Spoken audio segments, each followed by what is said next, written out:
Welcome everyone to my chess stream here on lichess and Twitch. Hopefully the settings will be good this time. We don't get drop frames. Our microphone is good. Everything are just kicked in. Saroche is here, our long-standing moderator. So we do have a moderator in the house, which is nice to have as a luxury. Lately I've been kind of gone on my own to a great degree. Especially difficult in my Sunday simul's. Often I don't have time to even read the comments in the stream on Sundays, but today should be fun. So every week I'm doing this Tuesday viewer tournament. It's not a private tournament; anyone can enter, but primarily it's designed for our viewers, for our subscribers, so we can have a little camaraderie, enjoy a tournament here together. Today it's going to be 2 hours and 5-0. So I'm trying to mix up the time controls, play different kind of time controls. Last week, I think I made it like 7-2. It was actually a classical time control. Before that, I think it was a longer blitz, like 5-3. Our third week of doing this. World Losers here. We've got dual moderators. World Loser and Jeroen can kick out the trolls. Alright guys, I know you love to play. We're going to start in 10 minutes. So if you know anybody, you have any friends who want to join us, it's a 2-hour tournament. Heavy favorites include me, Aldisto, and World Loser. Probably the 3 favorites. We lost to Vatra, who apparently was banned for engine abuse, and his friend Don't Do It again. The mystery about Vatra in particular, I didn't really suspect him of being a computer. The other guy, his friend, certainly seems suspicious, but who knows what people are involved in. So those guys are not going to take down the tournament this week. We've got 8 minutes 42 seconds. I'm a kitty. Blitz Baboon challenged me. That's funny. He's challenged me to 5-0. Like he knows our time control here. But Blitz Baboon, if you watch the stream, just join the tournament. Let me actually share this again. Let me share this again in the stream. So copy and paste. This is the link. This is the link to the tournament I'm sharing in the stream right now. It is not private. You don't need a password to join. You can late join. I know some of our subscribers probably just getting home from work. I know Nefyadov wanted to play, but he normally doesn't get home from work till after 7. If you're watching from the West, from the United States or elsewhere in North or South America, I know it's fairly early, but I thought 1 o'clock in the afternoon we could get some players from both continents, Europe and North and South America. So let's hope that we've got both. The West Coast guys in the U.S. it is about 10 a.m. So if you're not working, you could even play from West Coast USA. So there is World Loser moderating in the chat. Good to see you guys. Welcome. We're gonna start. We're starting in 7 minutes, and I'm gonna play. Maybe not constantly go over my games. We could look at some of the other games. Liberian joined. I haven't seen him in a while.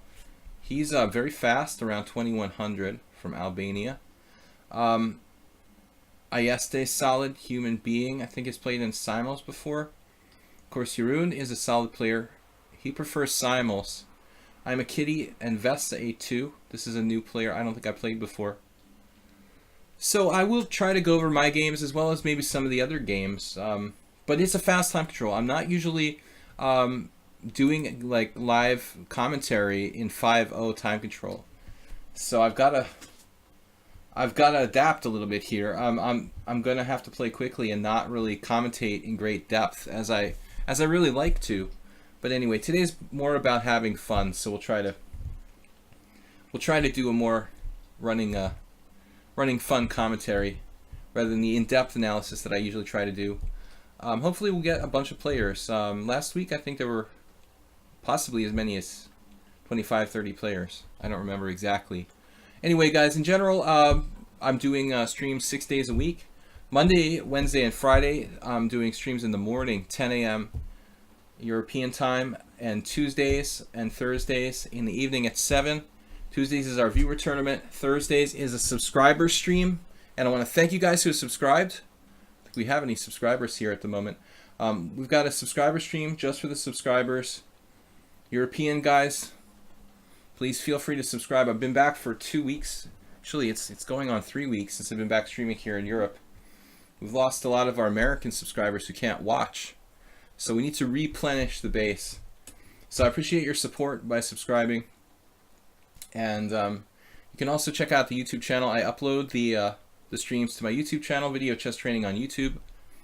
I want to try to kick out a video this week going over some of my simul games from Sunday. So check and wait for that. Try to improve the YouTube channel. I'm just so busy with all kinds of stuff in life, and unfortunately can't focus only on chess. But what else do we have? Oh, World Cup today. 2 draws in the 2 final matches. Wesley So was seriously better against Ding, and it looked like he just rushed the winning process a little bit. I mean, not necessarily winning, but he had good chances to win. Whereas the other game, the Aronian versus Paschall, was interesting. It was a Grunfeld. Aronian going into like a mainline modern exchange variation of the Grunfeld. It looked like pretty deeply in theory, and Paschall just knows so much. Reached some exchange down position where it's just hard for white to make progress. Soroche, thank you. Soroche, he's linking the YouTube channel there. Want to try to grow the YouTube channel. Not that well known, but we do have all the streams and has some other material as well. So check it out. We're going to get started here in like 3 minutes with the Blitz tournament. 5-0. So I've got to try to loosen up, play some 5-0, and not commentate too much. That could be a handicap. So we'll just commentate my reactions to things. Who's that? Ayesta, welcome. Guys, feel free to just chat in the Twitch chat. And if you don't know, I'm Slaggy on Twitch, Sparkle Horse on lichess. We are getting underway here. 5-0 Blitz, 2 hours tournament, and first place wins the trophy for a week. Oh, I finally famous. I think I reached the top 10 in standard chess, standard, but classical chess. That's what it's called. Not a big achievement. Not my highest rating either. Yesterday I noticed that Vallejo was on lichess, created an account, started playing. That's the first time I've seen a top 100 player, I think, on lichess playing here. He was lost against some 2200. I was watching a game, and Vallejo just he just flagged him in a. He must have one of those I am penguin mouse setups, because he just can make 10 moves without using any time. Anyway, the secret to being a top 100 player is to be able to make 10 moves in less than 1 second. But we shall see. Who you guys think is going to win the World Cup final? I'm still rooting for Aronian, but I think he actually got the toughest opponent. I think that objectively MVL is probably the second strongest player. Some people might disagree with me and think that So or Ding Liren is stronger, but I think objectively Aronian and MVL are the 2 strongest of those 4. Sorotia said that Ding will win. I mean, it's very possible. Ding seems to be very solid. He's the player that I know the least about of the 4. I haven't really studied his games, whereas the others, the other 4 I've really, seen quite a few in-depth games. I never really made an effort to really check out Ding Liren's games.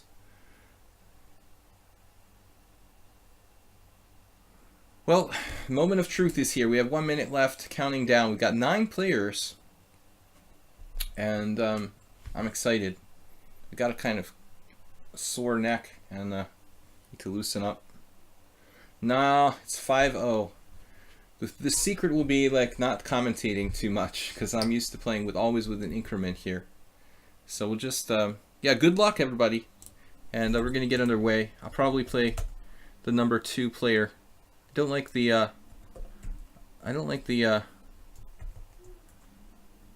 I'll just type my C key is sticking again. I can't type C without going to the other keyboard. So good luck with a K. I'm a kitty. Good luck, guys. GL. Hopefully we're gonna get some more players. We got one. Recidivism.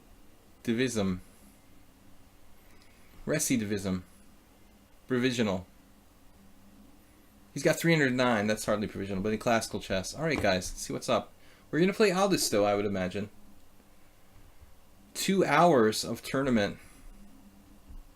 Aldisto, master of the close. Sicilian. He's busting C4 on me here. All right. Well, we just got to keep the simple approach.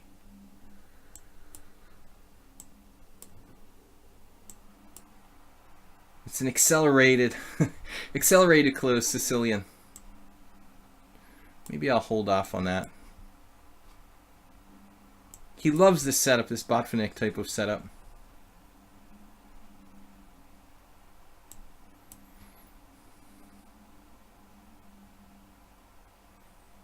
At the end of the day, I haven't really avoided anything with the funky move order. Now, which way does he take back with the bishop? That's kind of irritating.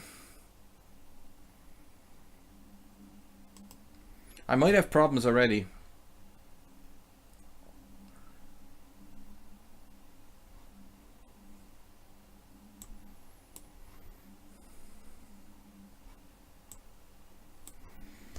We're gonna have to like go through some serious hoops here. Castle's queenside. Well, that's nuts. Castling queenside has been called. Thank God for knight c8. Totally maniacal move.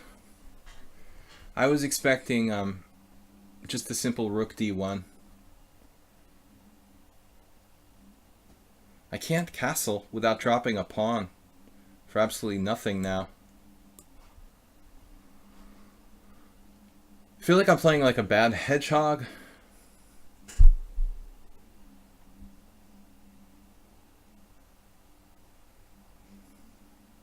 Obviously, I can't afford to just drop my pawn there. As I was saying. Now. Dodging bullets. Been dodging bullets here. Saving my H-pawn from future capture. Don't try this at home would be my general advice to those of you watching, you know, who want to play the black side of the... It wasn't really a close Sicilian, it was an English defense slash hippo. And okay, now he's got bishop takes c5. He's also got rook takes c8 in some positions, so this is getting outright, you know, getting to be outright unpleasant. Damn. I'm in a world of hurt here.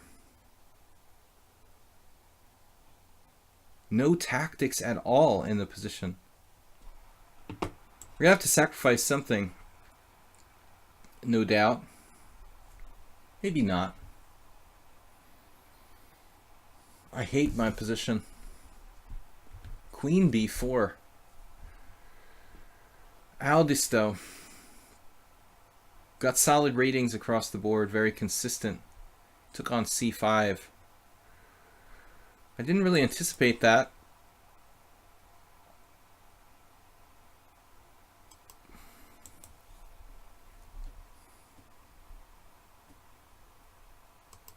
He's threatening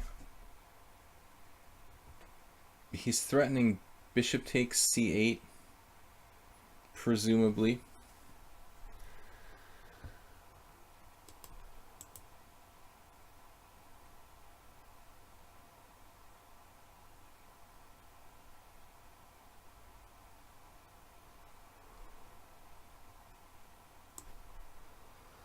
All right, I'm just going to freak out at this point and pray for the best. Maybe b5.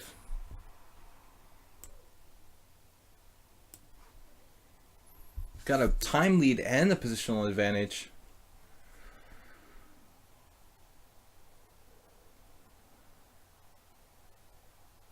f4. Okay, that could be good for me, hypothetically.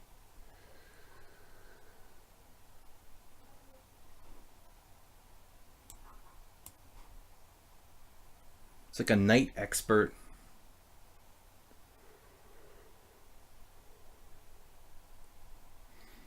Very, very good time advantage for white. Position has become kind of unclear now. My bishop's kind of opening up. No material win for white yet. My king is still relatively safe.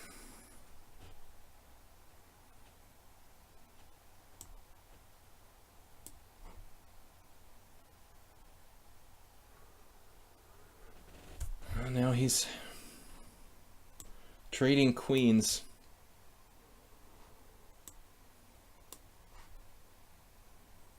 Two knights against two bishops.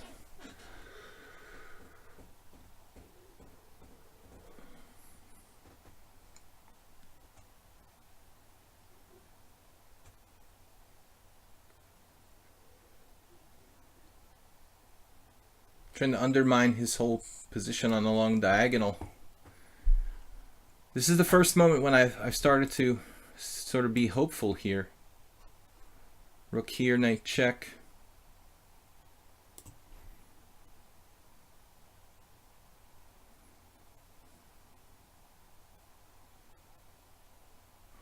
This is a move, but what does he do after king f8? His knight is actually trapped on f8. We now have 13 players.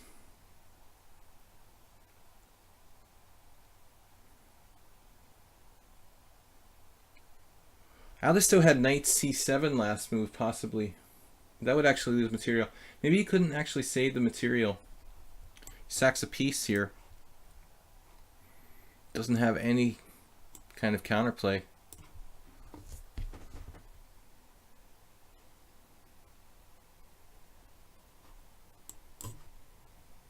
Keep his pieces tied up.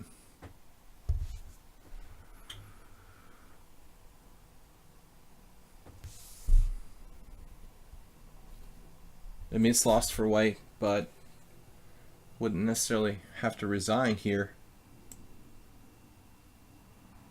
Check and bishop d3.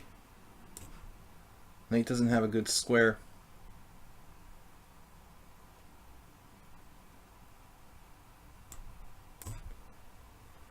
Alright, still it's not that easy to finish him off.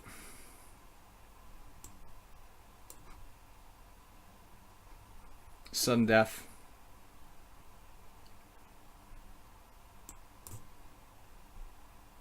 Maybe I should have played this a little differently.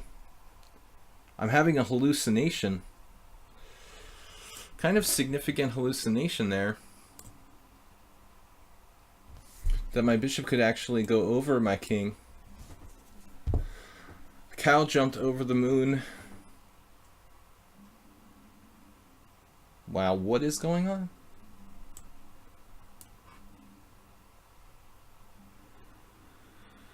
Wow, this is just super weird.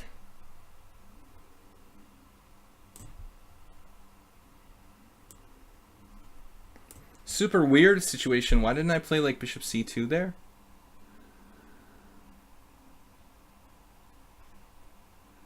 How did he get counterplay at all in this position?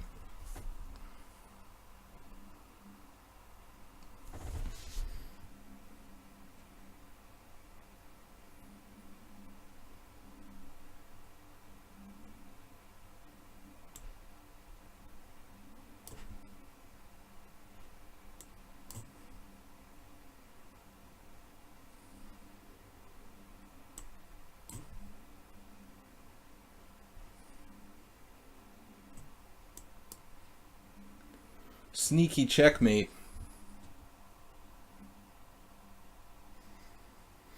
All right, guys, that was pretty hairy. Not a pretty victory. I'm too proud of. Your opinion about the So Ding game? So was clearly better. I mean, he had serious winning chances, but he rushed it a little bit. It looked like So just rushed his breakthrough at the end.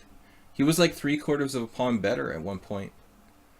So, whereas like Aronian, I don't think had, it was all book, and honestly, I don't think Aronian really had serious winning chances. I'm not really playing c5 here, but I thought maybe we'll play a hedgehog.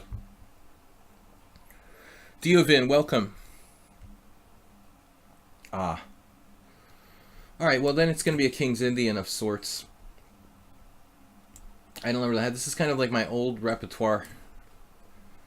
The King's Indian attack is possible there as well.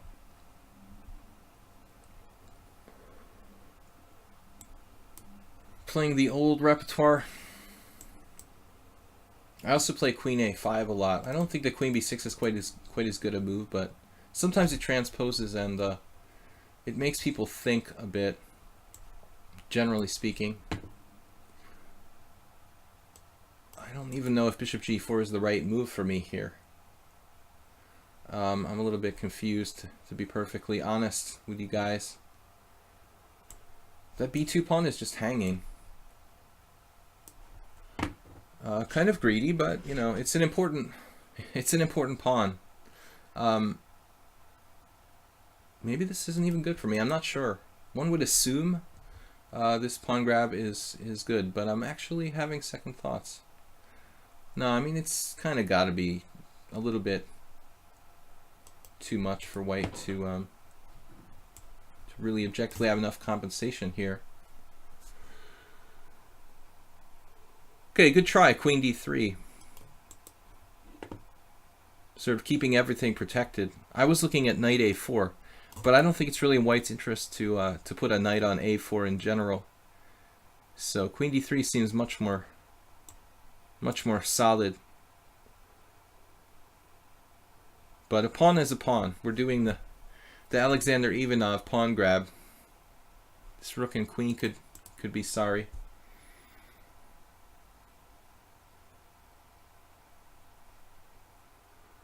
Well, now the question becomes, like, what's the best way to protect this? I'm just going to go home here and never have to worry about that pawn for the time being. It's not really optimal, but it's a fast time control, and I want to be practical here. Rook B3 was a simple move. B3, rook B3, rook B3. Queen takes B2, rook B3. Are we talking about Ding? Uh-huh. I was like, are you talking about this game? Rook B3 could be relevant to this game. All right. Lots of squares. The C4 pawn. But still, I'm not sure what's going on here.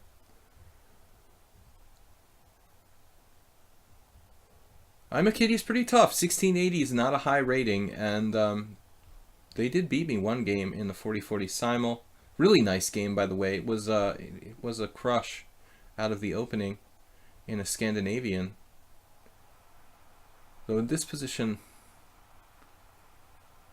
giving me a kind of tough choice here. 95 almost wins a piece.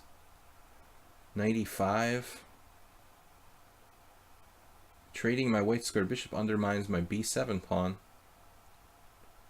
It almost seems like a mistake for me to do that. Yeah.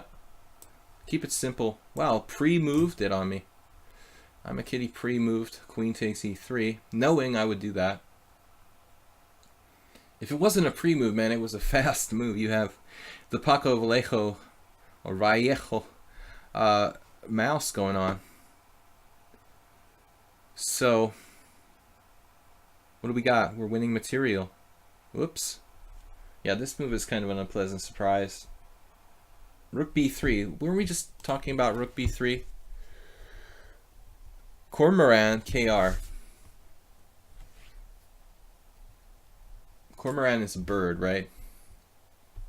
Had this question once before, I think. It might have been a different bird, though. Anyway, guys, welcome to my stream. International Master William Paschall. We're streaming from Budapest, Hungary. We do this once a week. We have a kind of viewers tournament. Not just for the subscribers, but for everybody, basically. Now, if I take on b3, is there an in-between move? There is an in-between move here. Bishop takes b7. Maybe it's not so simple. White gets a little bit of play. Not overly thrilled about it. Bishop takes b7, queen takes b7, rook takes b3, queen a6. I mean, I should still be winning. I'm up a clear exchange, basically. I have a plan.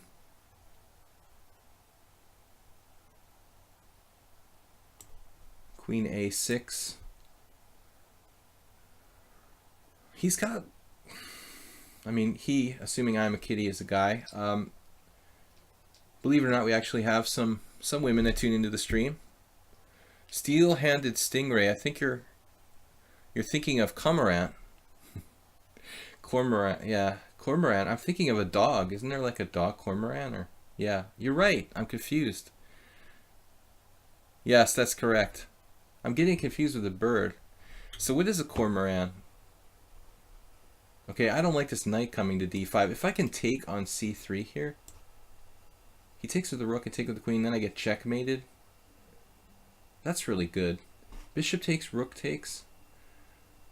I really want to get checkmated. Okay, I'm probably just being too fancy. I have to live with a knight on d5. I'm not thrilled about it, but it's just too much to give up my fianchettoed bishop. I'll probably get checkmated with queen h6 and knight g5. There's just too many practical problems. I just have to let him play knight d5 here and then evict him with a very careful rook e8 and e6. We got plenty of time. Liberian is off to a flaming start. Ayesta with 4. Not even close. Liberian is running away. World loser with just 3 so far. Okay, let's not panic. White doesn't seem to have any crushing threats.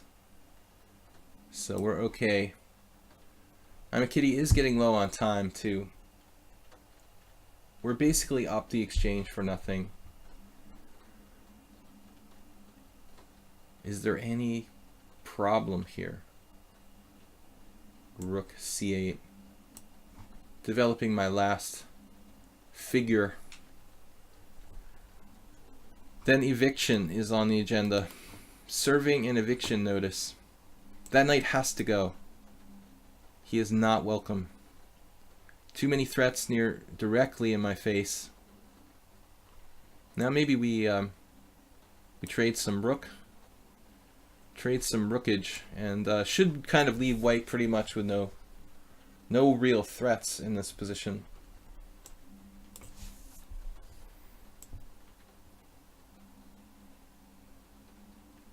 Man, still he has this kind of annoying, slightly annoying threat of knight d4. I shouldn't really allow it if I can help it.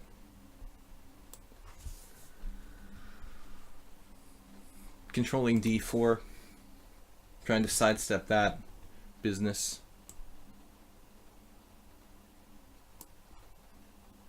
I'm a kitty down to 12 seconds now. I can just force.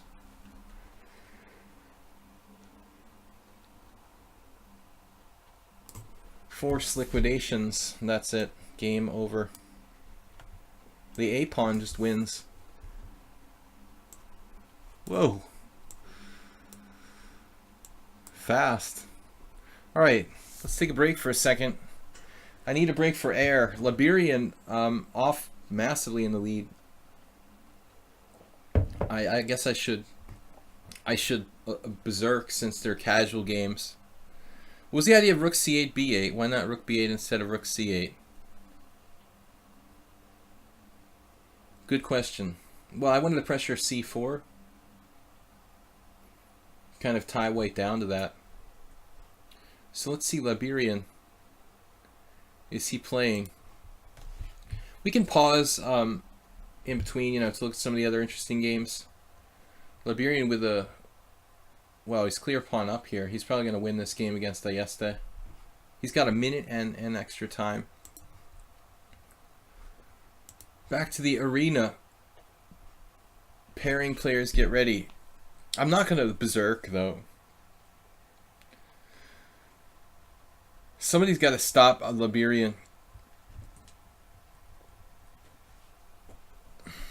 How long have you been playing this match? This is a tournament I just created like 20 minutes ago. It's 2 hours. And this particular game we played for 10 minutes. Well, less than 10 minutes. 5 minutes each.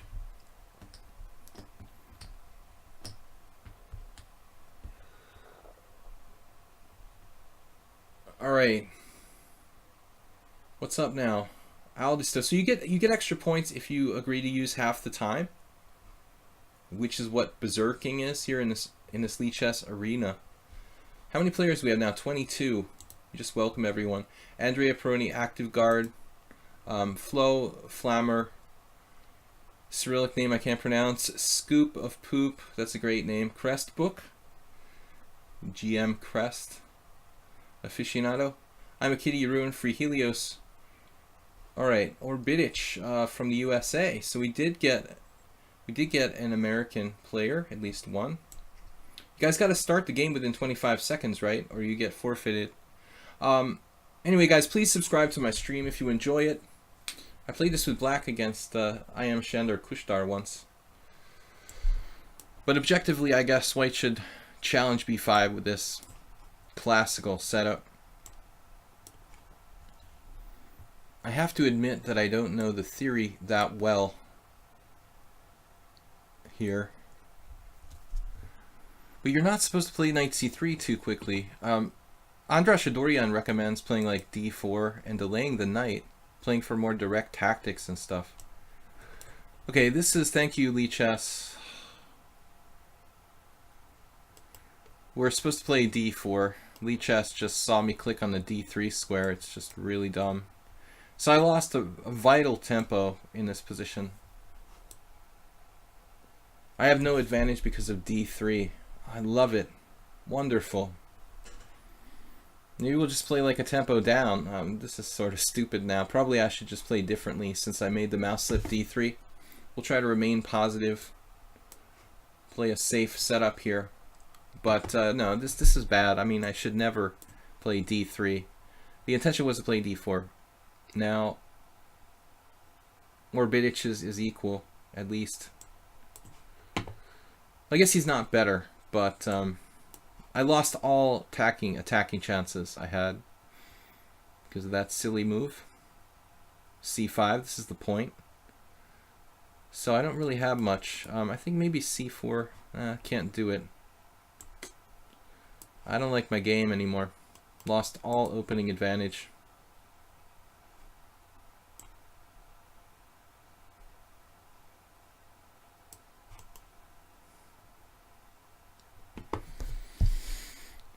The ugly mouse slip, right?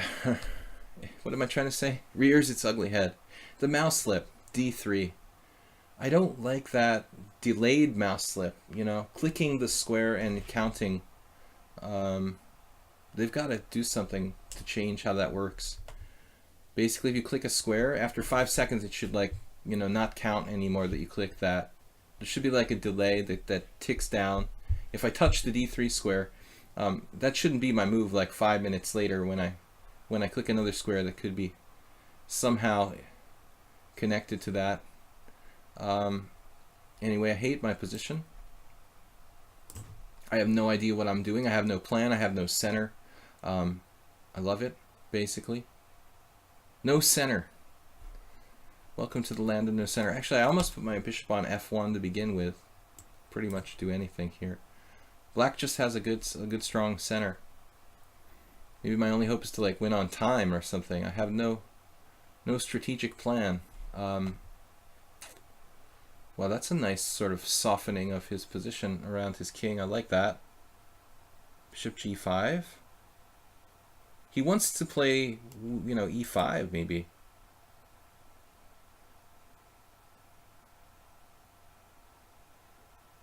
C4 now. D5 counterplay. F4 is very risky for me, but interesting. I don't really know what I should do. Basically, he's trying to set up like e5, rolling his center without me going knight f5.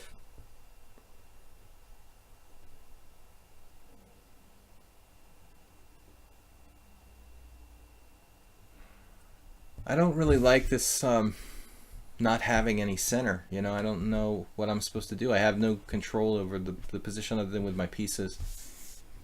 Now knight f3.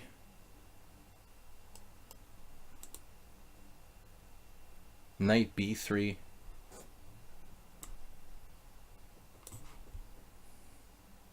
Challenging his strong knight.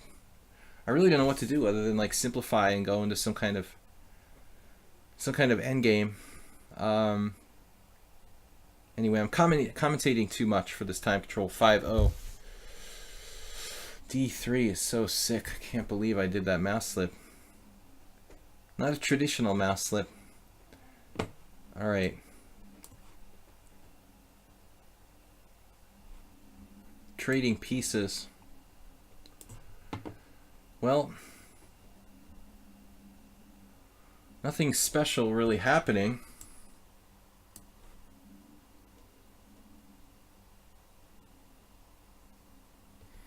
I feel like these really unambitious dudes go for the bishop pair now. Knight a5 probably isn't worth, I mean, it's probably worth considering. Forcing a trade of pieces. That guy could do a lot of damage in the long run. I'm just trying to avoid creating weaknesses in my position. That's about all I can do. His center could get undermined if he's not careful. Unfortunately, looks like he dropped an exchange. I mean, I don't have any weak targets, so everything's protected. G2, F2. Look, Ma, no weaknesses.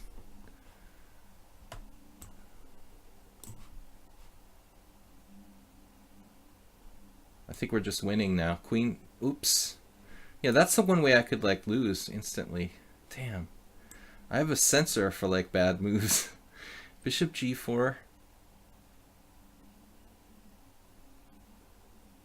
He has bishop g4 there. It's pretty nasty. Maybe I have to shake the knight with c4 before it's too late.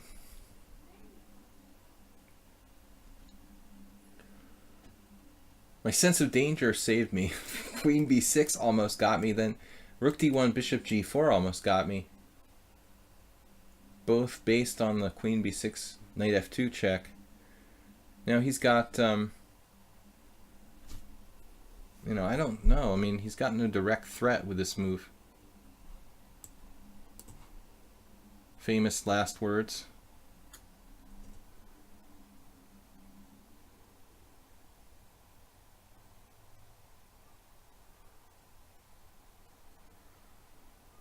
Chipping away at his center.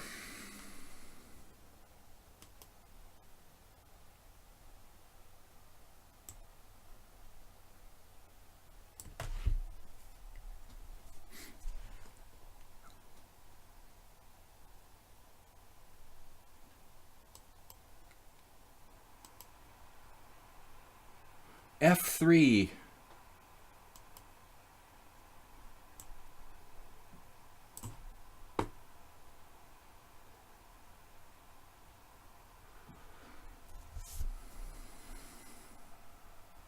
Finally kicking that guy off of e4 because my queen can go to e3. I better not click any more squares. How much do I charge per hour for lessons? You can go to the coaching page on lichess and check my profile. All the info is there. If you go to learn, If you go to the Learn tab on lichess, go to Coaches. Now knight d2. I don't see any threats immediately.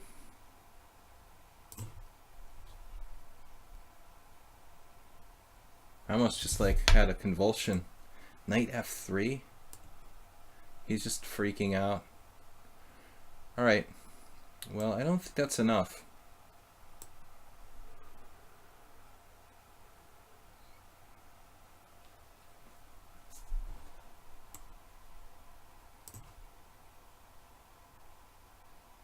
He may get like a million pawns,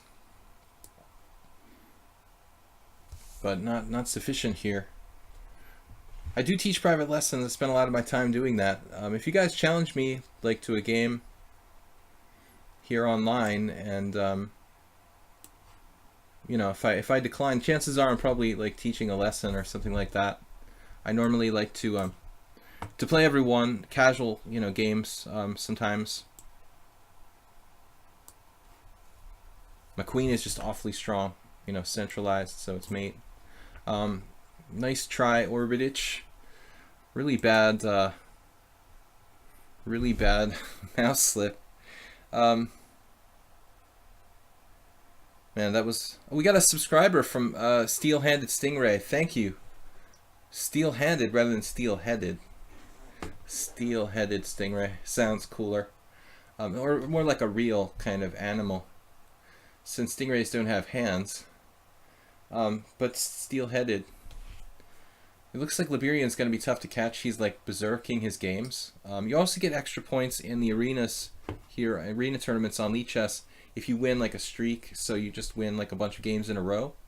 That's actually counting. Aldisto against Liberian. Let's check this out, guys. Wow, Aldisto with the what is this? Some sort of... It almost looks like a semi-Slav, but Aldisto plays mostly e4. So was c4. Black is getting massacred. Liberian is fast, but I think that theoretically he's maybe not as well prepared as Aldisto. I was very lucky against Aldisto. I've actually been kind of lucky in general. You got to make your luck. Anyway, guys, back to tournament. Where's my tournament? Oh, man, it's hard to go back there. Join. I like to take a break every little while and look at the other games. So I'm in second place at the moment. Guys, we're going to be continuing here for an hour and a half. It's a 2-hour tournament. Steel-Handed Stingray. Steel-Handed Stingray, it's none other than Captain Hook. Interesting. If it has a hand, it's very likely a human element. Thank you for subscribing so much. Curious though, are most of the viewers here from Europe? This time probably more accessible to the European players. Human being one. I've been playing quite a few Caro-Khans. I have no idea what I'm going to play in the main line. Oh, he played this anyway. Okay. I'm a little better prepared here because I see it all the time. Panov variation. This is not very common. Bishop e3. Okay, it's a neutral move. It's kind of defensive. Not really bad for white. Basically a Tarrasch Queen's Gambit with colors reversed. Human Being 1 I have not played before. For some reason I thought we might have played before. I think this type of isolated queen pawn position is very important. You know, just chessically in the middle game. I just did a middle game series for a site called thechessworld.com, and like an entire chapter of what I was working on is focusing on the isolated queen pawn. It's a very important concept. Alright, now, so far so good. It looks like white knows what he's doing. I want to develop more pieces, but he's bearing down on f7 really unpleasantly here. I feel like my move might be too slow. Man, this is well played by Human Being. Okay, I was more concerned about knight e5 there. letting me into c4. Might be a small inaccuracy by white.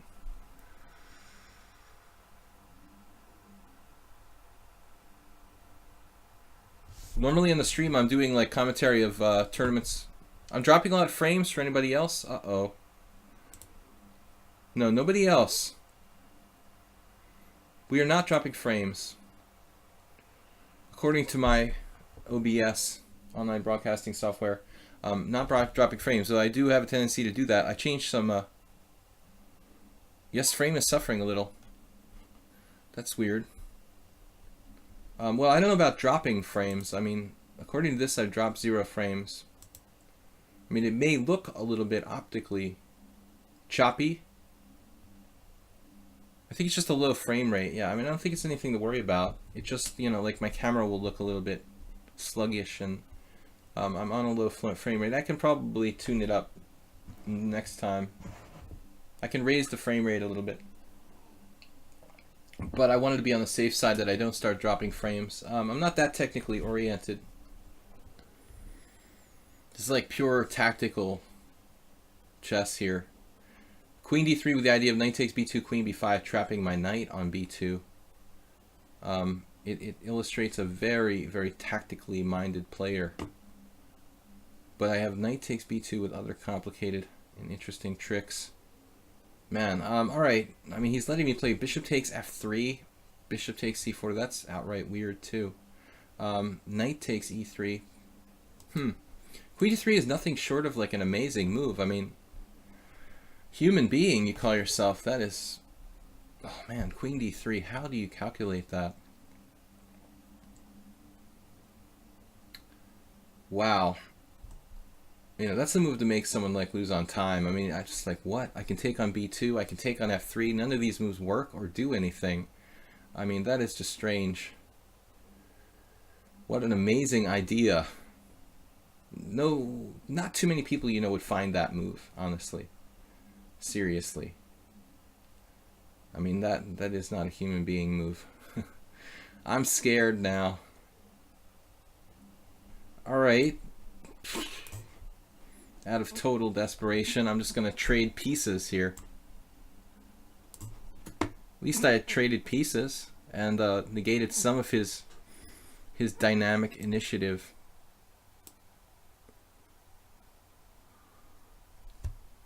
Trading pieces should in general be good for me.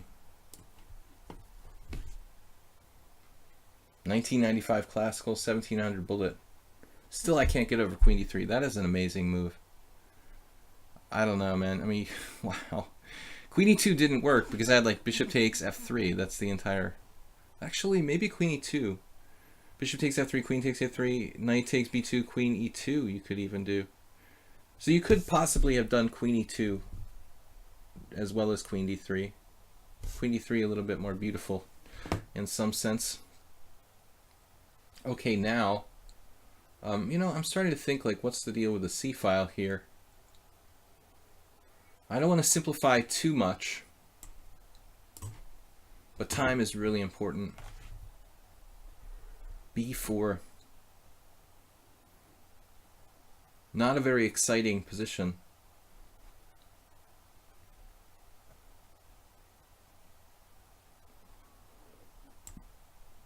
I don't know. This is kind of a weird move.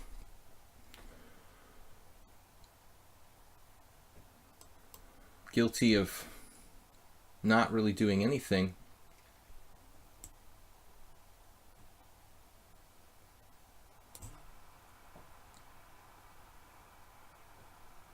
I take with a rook or take with a knight. He seems to be vacuuming the board intentionally.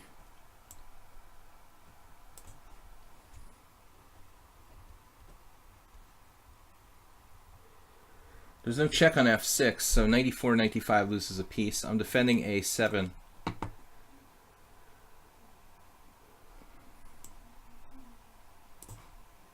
Now again, normally it would be good to trade pieces with an IQP position, but I don't want to lose. I don't know what I don't want to lose. He's really trying to trade everything. Alright, now I take... No. Knight d5 drops a pawn. So I have to play a6. He's fast and he likes trading pieces.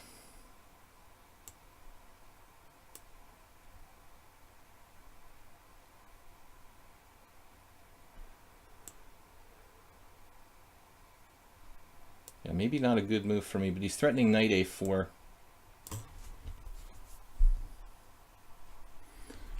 His speed is a little problematic in this time control. He's got really good endgame technique. Yeah,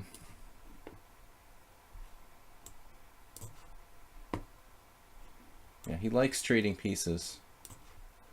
Safe assumption.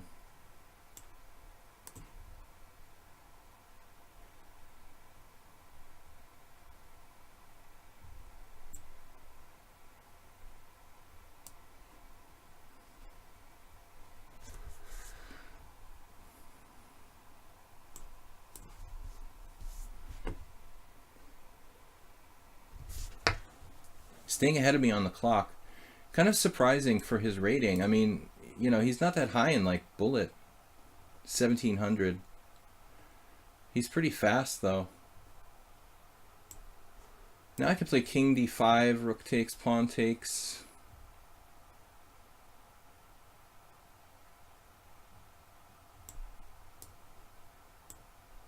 I don't know if I have enough here. This may be a draw. Good technique.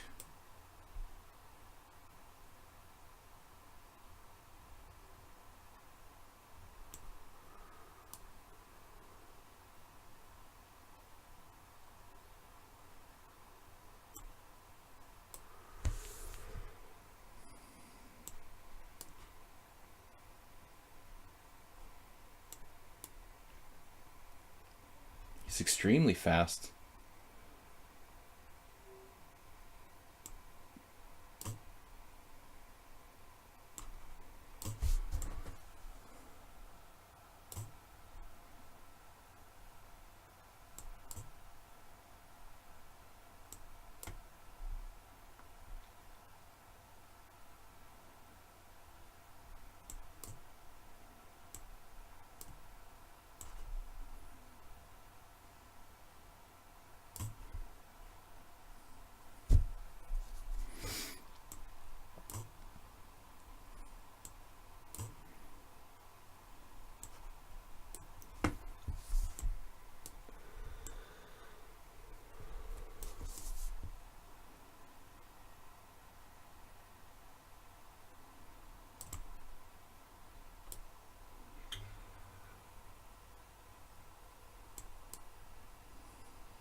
What?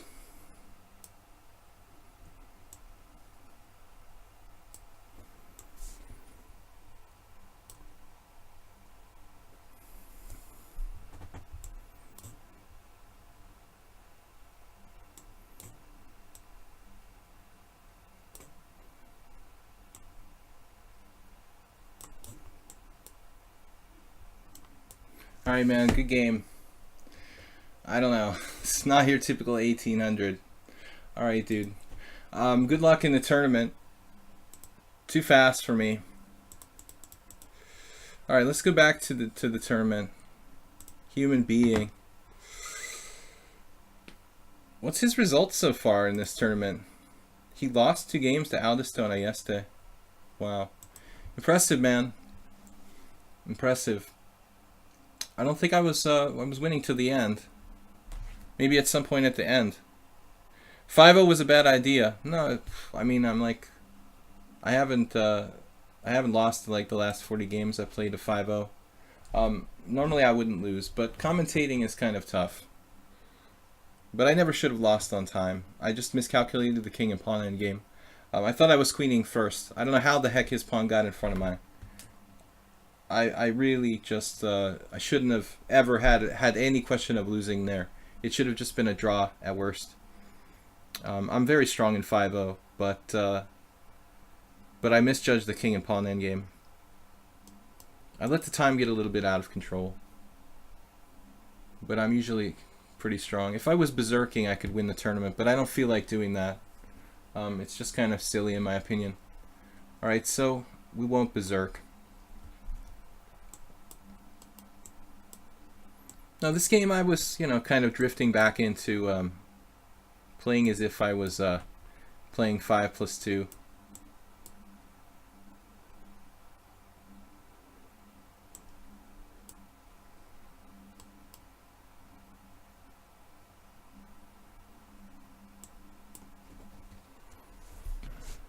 Kind of a weird order of moves.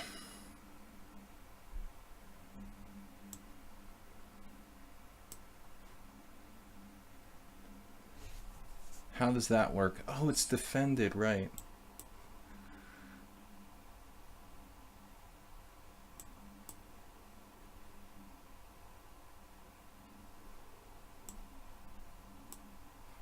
It's only used 15 seconds.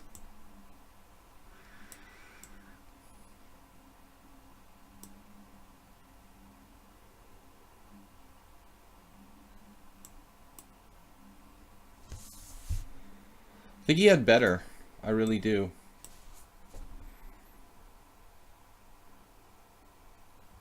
I don't think I've played any players this fast and strong in a long time. Liberian much stronger here in this first 15 moves than pretty much anybody I've played in the last couple weeks. He's 2100, but that's usually not a threat to me. I just, playing in tournaments on lichess, I rarely would get nicked for a draw even by a 2100. It seems like he's really motivated here. I haven't seen this player in a long time, so maybe he improved.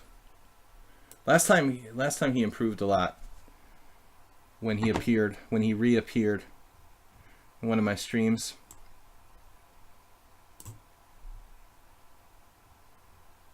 He just like instantly played that move. What the heck?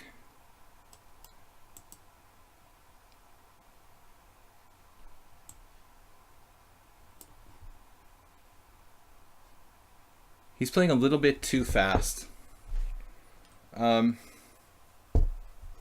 this isn't really meant to be about my result. This is just about like having fun with you guys, and if I lose a game, I really, I don't care.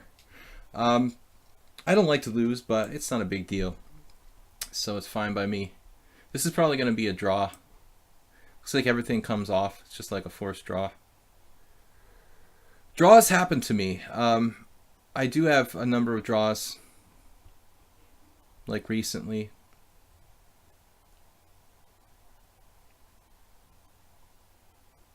I guess there's nothing, just everything comes off. And maybe we could try for something here. The pawns are all on the same side.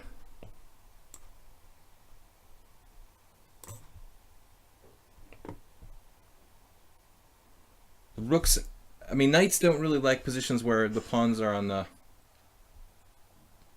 different sides of the board. Not so easy for him to generate, a threat against f2. Man, he's got another resource, this really nasty fork, controlling this square doesn't work either. That is just kind of perverse. Bad luck. Playing too fast can be negative, so you got to take a little bit of time just to make sure. We managed to nick Liberian with a lucky win in a drawing position. Andrea Perone, hello. So you guys that say hello, join us in the Twitch stream. Chocopix Ultimate. 17 want to start learning chess. How should I? Well, I think it's a good thing to combine, like kind of study and playing. So you found the place to play here on lichess, probably the best place for anyone to start. And I'd recommend like trying to play like live if you can somewhere, whether it's chess tournaments, a chess club, or at school. And the other thing, you know, if you can study, put aside study time to work with books, and you know, like just watching videos online, it helps. But I don't think that's human being is going off. He's won again. I think that studying videos or watching videos is good, but you need to play and really study books.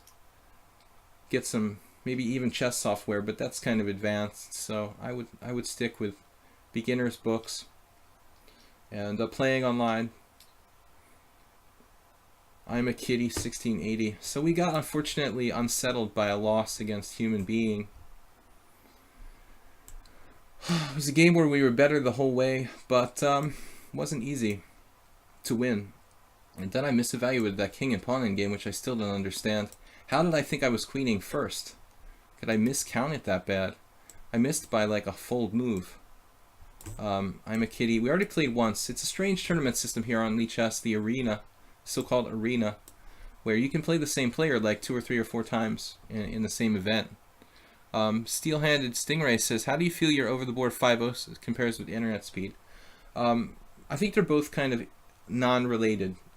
It's a matter of habit, and I don't think it's connected at all. I'm moderately fast in both, but not when I'm not rusty. You know, I'm probably very rusty at this point. Very rusty at this point. Man, I saw this move not that long ago. I think bishop f4.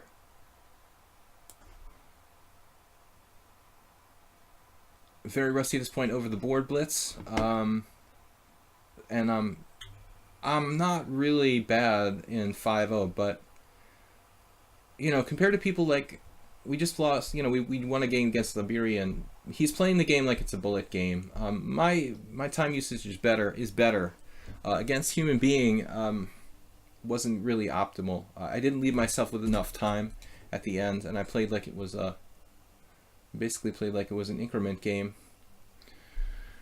All right, now, believe it or not, I think I've actually had this position a couple of times. It's hard to believe this is possible, but I think this actually happened. This position actually happened like twice in my games. It's really hard to fathom that. Now knight b6,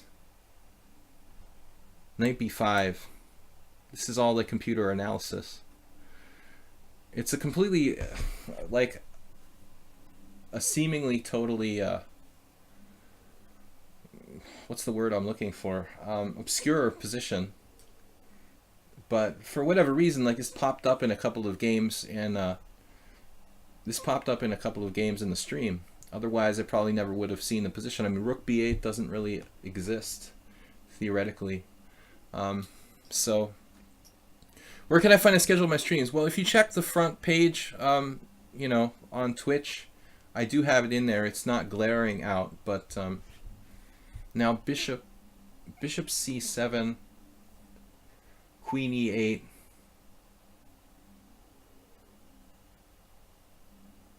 The thing is, like, bishop c7, queen e8, bishop d6, rook takes c4. So I'm trying to remember, should I just play bishop d6 here?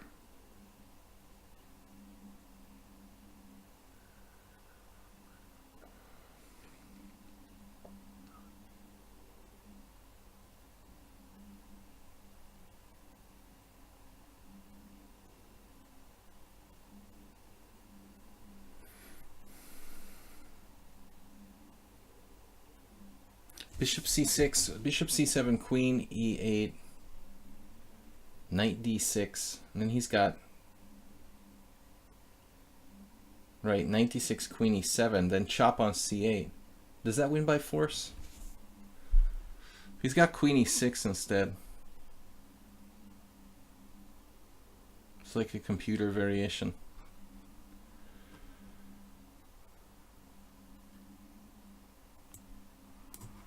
I don't know, this might be a mistake. I'm a kitty 1600 though.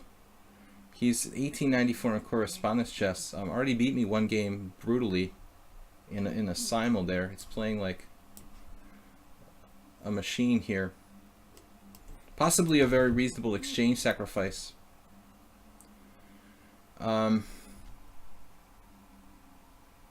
Speed at which black is playing is impressive for 1682. Okay, you guys are highly motivated to beat me, I can tell. Queen takes f8 compensation? Maybe. Pawn takes b5. I'm just up a clear exchange. So I think you got to take on f8 here. With the bishop or with the queen. I mean, queen takes makes more sense. That allows knight d6. Bishop takes 96. Yeah, I guess I'm winning. I guess I'm winning. According to the computer, this was good for white. But I was kind of panicking there because I wasn't sure. It's been a while since I played this. No, I didn't like bishop c7, queen e8, knight d6, queen e6. That's the problem. At the end, if he goes queen e7, I have take, take, bishop d6, but he goes queen e6, and there's just no way I can attack his queen on e6. That's the little hole in the position there that I can't find a way, you know, to solve that problem. Basically, here he doesn't really have enough compensation. Shouldn't have enough compensation for the sacrificed exchange. But it's, again, like a really rare position. I mean, I can't believe this has happened 3 times in my games. Hard to believe. I'm a kiddie, though. That's really decent, a decent game for 1680. He just kind of was unlucky that I actually know this. I mean, it's such an obscure position. Even so, it almost looks like he has compensation. He or she. I think it's a he, but I'm not certain. There is some kind of compensation, I guess.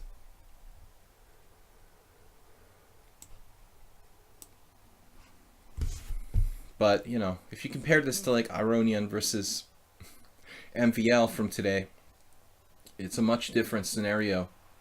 Actually, black, you know, has 1 pawn for the exchange in this position, but there were less pawns on the board. It's a little more concrete, that situation, where Aronian was like, you know, up the exchange for 2 pawns.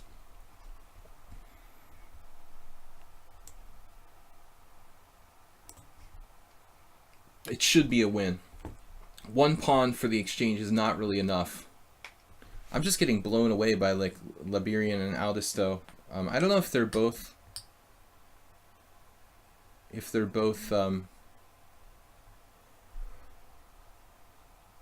berserking, or just Liberian is berserking. Did he berserk against me now? I don't even remember. Another good defensive move. Rook a5. I get no quarter. I'm a kiddie, an impressive player for the rating. I mean, seriously. 1759 classical, 1680 blitz. It's a very credible game. Only down the exchange for a pawn. Credible, if not incredible. Keeps harassing me. Another harassment. I'm filing for harassment. This is just irritating. Alright.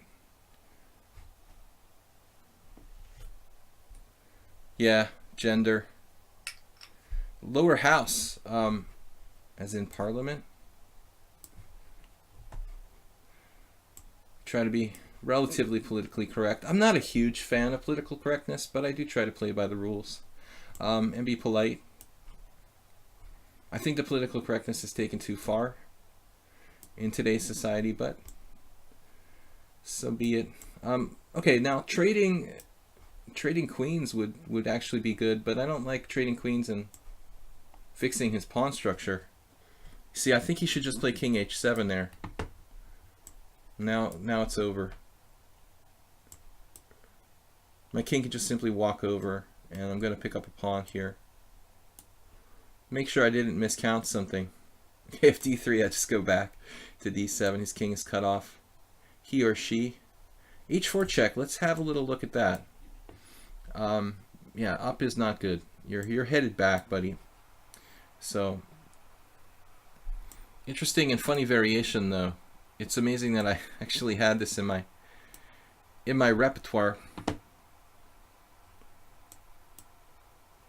Yeah, I mean, at this point, you know, I like to keep it simple when we get to the king and pawn endgame stage.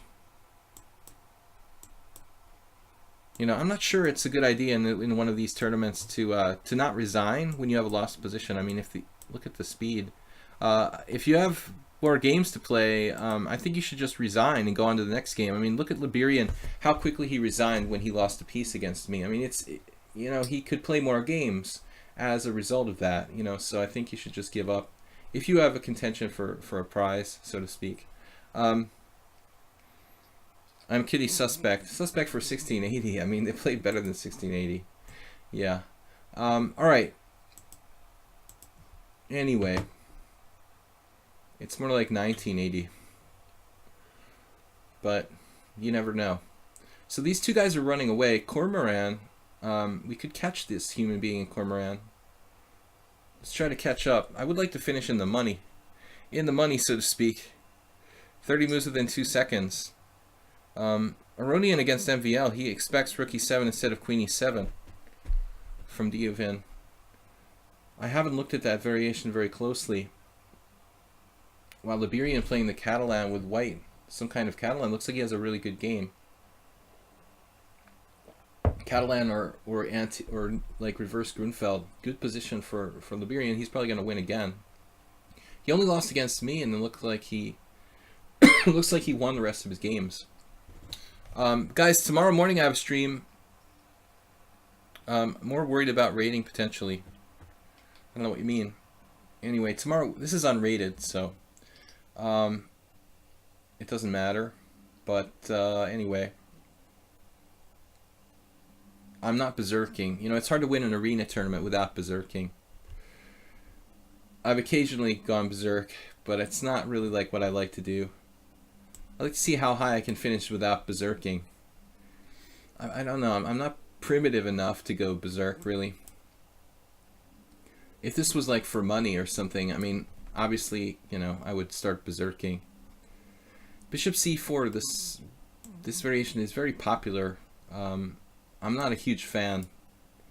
Be careful not to play bishop g4. I had a student do that the other day.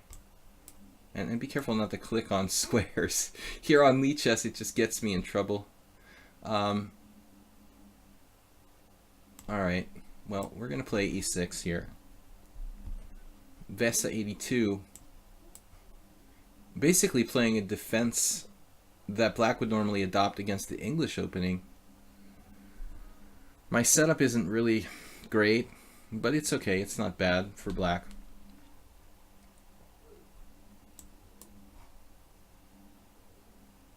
You can pretty much do anything you want against bishop c4. I don't feel like I played very incisively here. d5. Yeah, he wants to go bishop h6. I can't stop it at this point. 1300. He's tough for 1300. I say everybody's good. Try to be fair. White has some attacking chances now. You know, he could be strong. 1382. He's 1700 in classical. Hello. That doesn't seem consistent. After bishop h6, I'm going to change plans and put my pawns on dark squares. Whoa. Where did that come from? Where did that come from? Wow, white is playing like a pro here. 1352 looks kind of fishy, to be honest. This is no 1352 Vesa A2. You're at least 1590. I've got nothing. I mean, it's basically equal at this point. Knight g5. Okay, knight g5 is kind of debatable. Maybe I'll trade. Where's my knight going? If it goes to d4, does it get trapped or something? No. Okay, that's good. We're not getting trapped. Now, I don't know. He ends up with a kind of bad bishop. So, questionable positional decision by Vesa, whether to take with the bishop or take with the pawn. Maybe not the optimal choice there. But judging by Vesa's play in the opening and positionally, you know, in their 1352, he must be weak tactically, because strategically and opening wise, he's just pretty decent.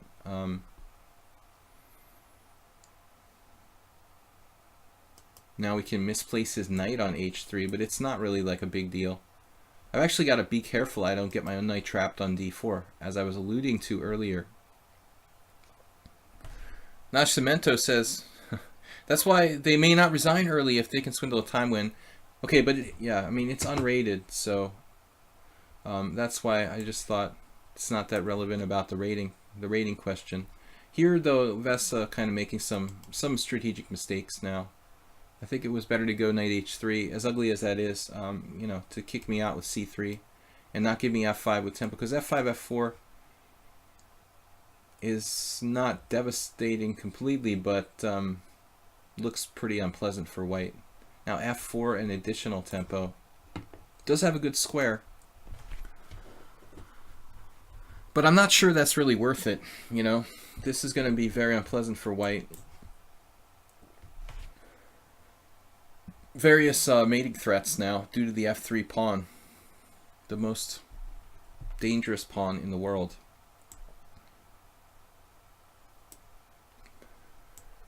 We just sneak in there on the white squares and checkmate white. This bishop particularly not good, dead, and really no way to protect against the invasion queen h3. So Vesa did well in the opening. I thought strategically, okay, played the setup fine, but then lost the thread, so to speak. So let's see if we can pick up some points. That loss to human being just really devastated me. I mean, it ruined my streak. Liberian just keeps going. I mean, I don't know, man. He's pretty insane. He's got 30 points already. How you can even have that many games?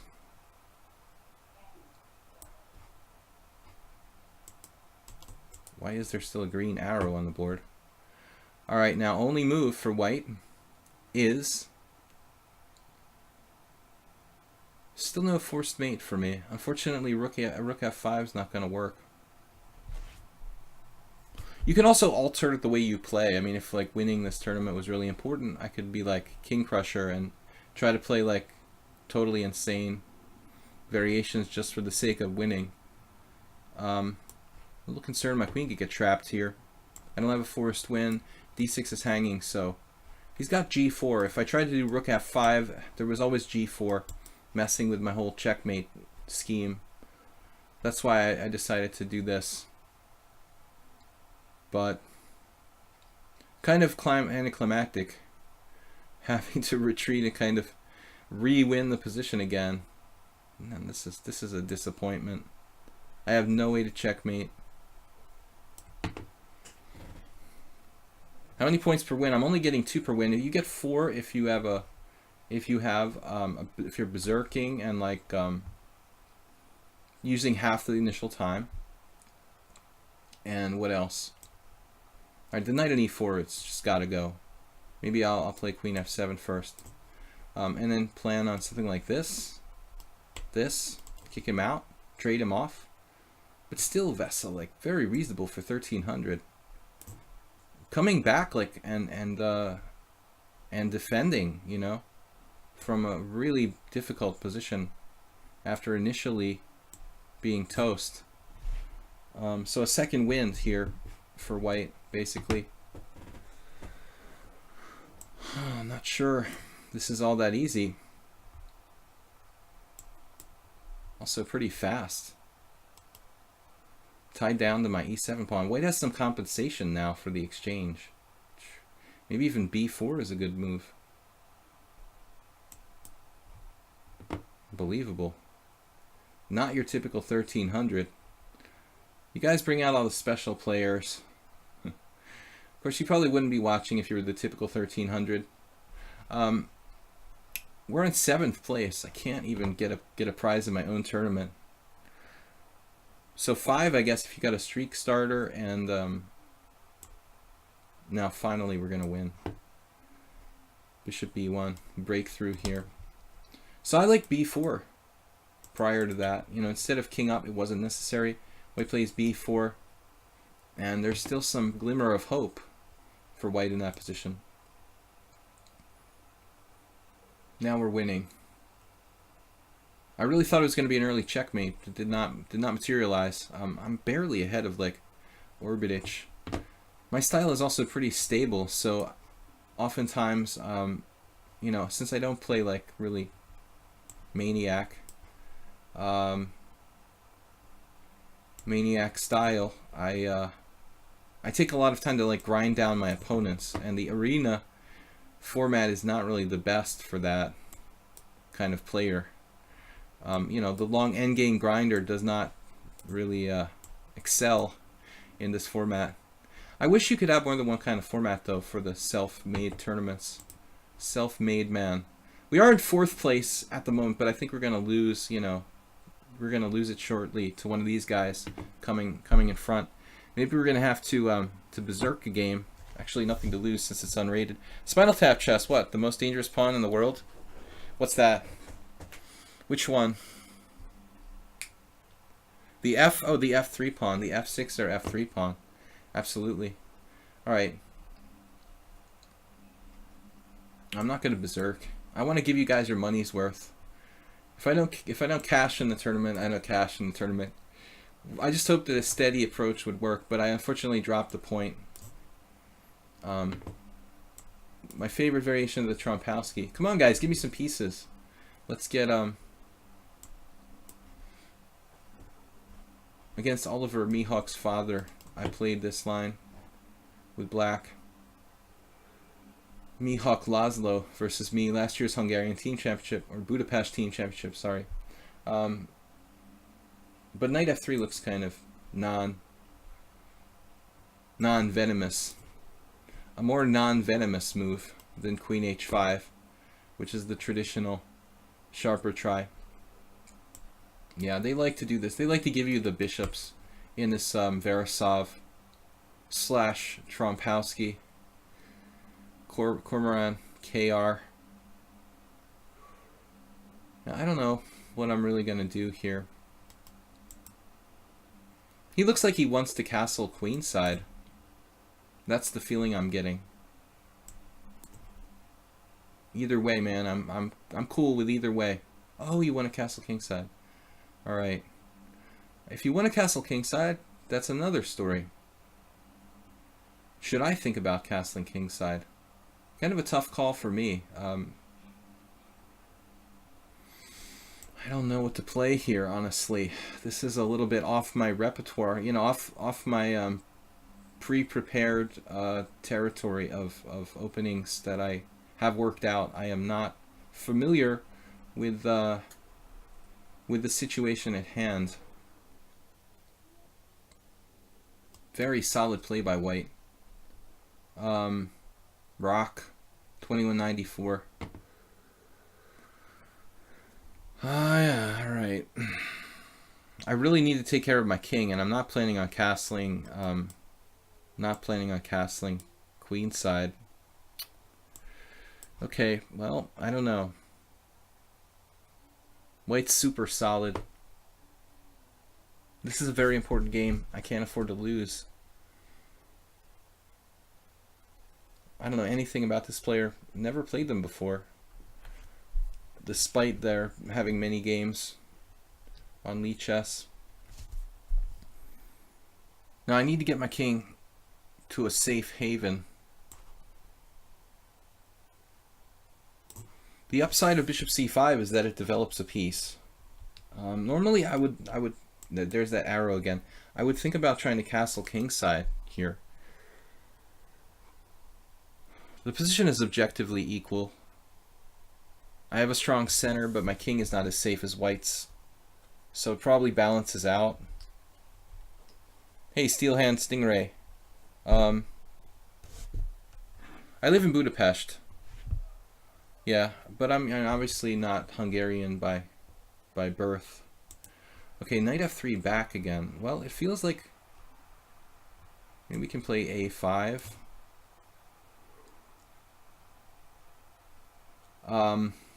Slow him down. He wants to do b4 type of stuff. Tricky b4, unraveling like Ricardo.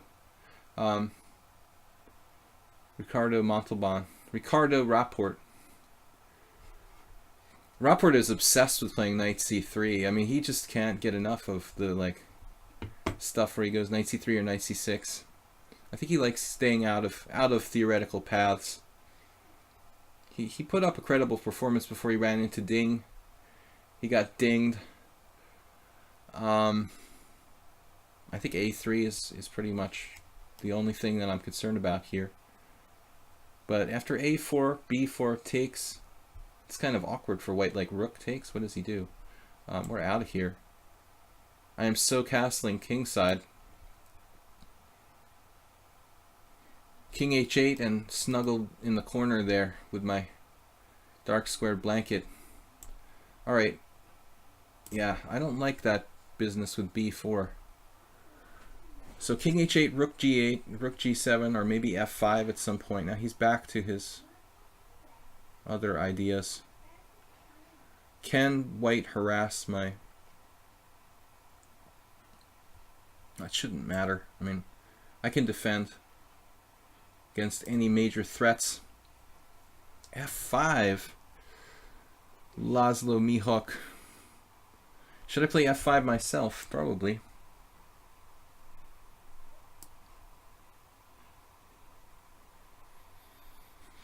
We can always play f6 later on if the circumstances are right. This guy reminds me of this crazy player from Hungary, Zoltán Tamási, who was on one of my former teammates. He was like 2200 FIDE, but really tough in blitz. I struggled against him. Here I need to defend myself. Defenestrate the dark squares. I guess I could have played bishop e7 there, but I mean that doesn't solve the problem of this pawn. It's a guy who's like obsessed with knights. Come on now with the knights. He's a knight expert. Once in a while you run into these players, they can force this in every position. No matter what opening they play, they've got two knights against two bishops every single game. Like concretely playing for that. Now c4 is coming in, potentially.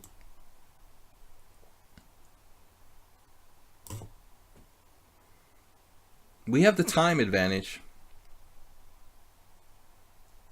For whatever it's worth. Help yourself to my bad bishop if you want to, but that might cost you some interest. We got to stop that c4 counterplay. c3, I mean, one could count on here. Maybe I should actually keep my white squared bishop. Well, there's no reason to move it right away. Cormoran's going to have trouble with the clock. I mean, that seems to be the major thing here. The g file could also play a role. Now, yeah, actually, bishop d7. Let's keep the bishops just in case they might be useful at a later date.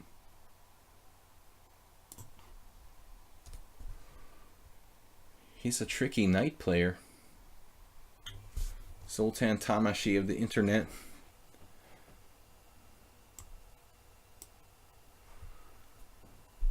I've got queen takes f4 on, and he avoided it.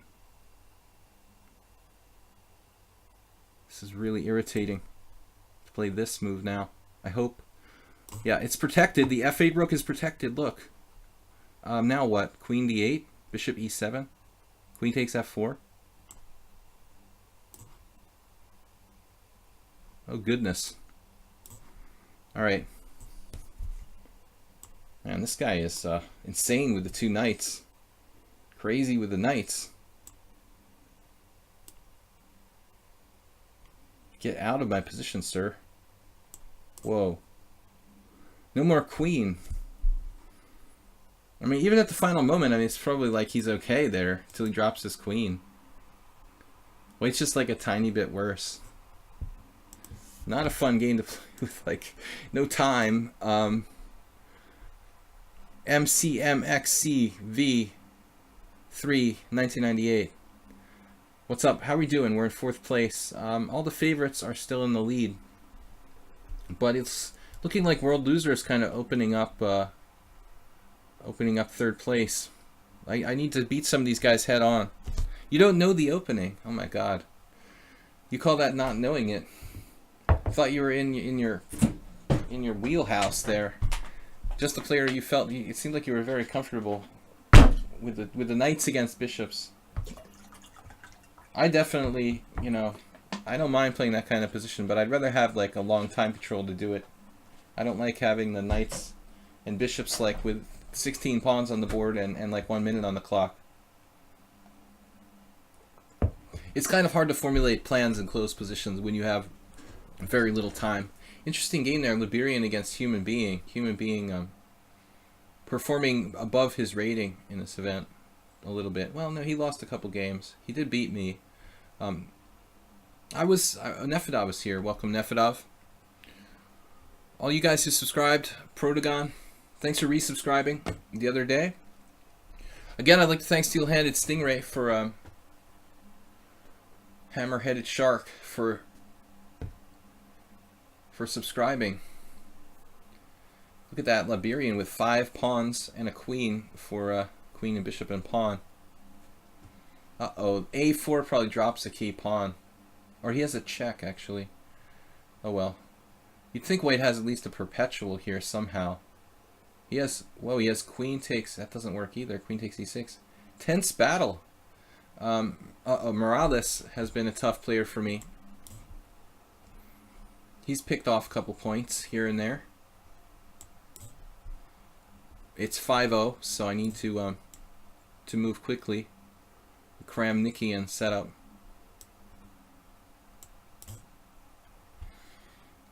What amazes me about Vladimir Kramnik is his ability to win without almost any risk. You know, and win crushingly. You know, it's not like he just barely beats people. He sort of ties them into like knots and tortures them mercilessly. All right. Not a very exciting opening. I don't think that objectively this line really offers White anything, but for some reason Kramnik has had success with it. Some other players, very positional players like George Meyer from Germany, playing this line with White in I think a pretty impressive way. Cormorant avoided the opening. So yeah, I mean, when you played knight f3, Cormorant, I mean, again, like queen h5 is a main line of the Veresov there. So at first I thought, yeah, he doesn't know what he's doing. But something I must have done wrong, because I mean, knight f3 doesn't look like a very dangerous move. Yet you played it, and then quickly I got into kind of a messy position where I didn't really have much. Wonder if I could like prevent you from playing like bishop b5 somehow. Okay, now Morales took here. That's kind of a weird move, giving up the center. I could take either way with the pawn, but this seems structurally a little safer for me. Try to avoid the exchange of pieces, and I don't know. You know, it's possible to play knight e3 too, but that seems kind of inferior to knight e5. In general, I don't like Morales' exchange on c4. Again, I mean, in general, you know, it may not be that bad in this particular position. But it's still not easy for me to do anything here as I burn time. I really want to play like f3 and e4, but I don't know. Seems like a weird retreat. I want to play f3 and e4. Expansion of center. Maybe it's too slow though. Feels too slow. I didn't really see an impressive move for me though. I want to profit from my central majority, basically with e4 early. But this feels like I'm doing this without developing my heavy pieces. In any case, f3. I mean, it's a good policy against bishop h3 anyway. Now we take with the knight or with the king. I think keep his queen off of h3. for one thing. White is just slightly better here. I don't really want to trade pieces with the space advantage. This is kind of weird, this knight on e1 and another one on d3. I don't know about this. This feels a little bit weird. He's trying to play e5, obviously. That's a problem.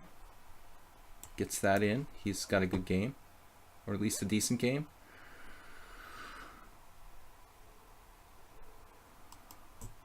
But I'm going to play d5 if he plays e5. So we're playing like to prevent Morales from doing anything at this point. Now e5 is clearly on the table. We're going to have to stop him, physically prevent him from playing e5 with f4. Now the other knight sees its role. This other knight is going to f3, strangulating black. We only have 35 minutes left. Now you know. We are in 4th place. And how many players do we have in total? 20? I don't know. At least 20. I don't know if I can view them all or not. Why do those guys not have numbers? Is that a bug? Why do they not have numbers? Alright. Knight, don't go there. Unless I'm ready. Morales plays f5. Gotta give him credit for the fighting spirit for that move. Oh man, f5's a good try.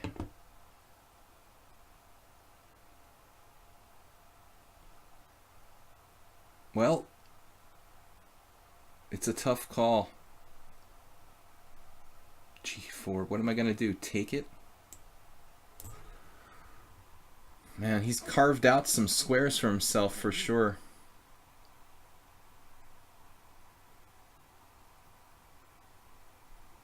Alright. Got knight f6, knight d5. I'm gonna freak out soon. There's a massive family fork.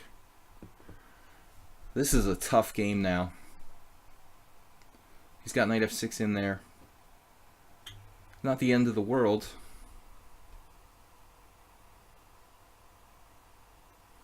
But I really, really need a plan here. Don't really have one.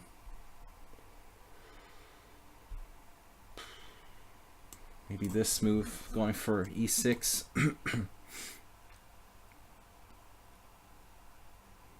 It's just going to come down to time. I hate winning just like with random moves on time. But Morales has basically blockaded the whole position. No, I think this is a mistake. This move not really doing anything. Threatening this kind of cheapo here. I still have some space advantage, but with a very bad bishop, it's just hard to do anything. So I think that objectively, the position is okay for black.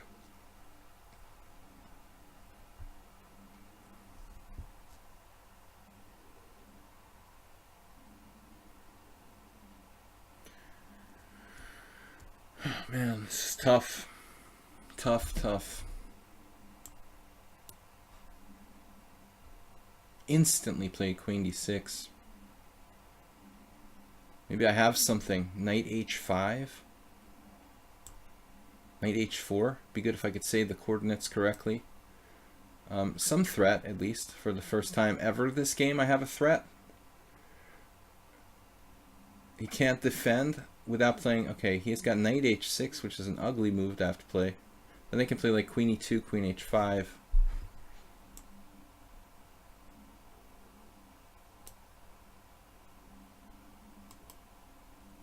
Guess I could have played something like queen c2 there as well. Ultimately, my king is a little bit safer than black's. But we did lose one key game. Counter Sparks has caught up to me. I was actually lucky to win against him in the Simul on Sunday. Aldisto is now in the lead by 1 point. Where did that come from? Liberian started absolutely on fire. Now, what to do? Knight takes f5. Queen g4 check doesn't work. Now, which piece do I want?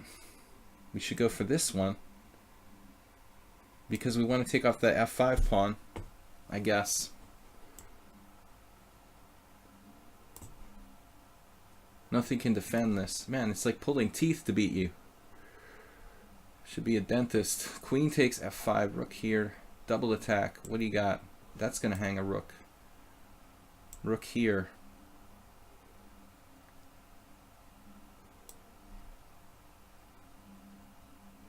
Everything's protected. He's on me again. Now I can double rooks, though. This looks difficult for black to make progress. Oh, he's going to defend that again. Unbelievable. How is he defending this position? But he didn't see queen d3. That was the whole point.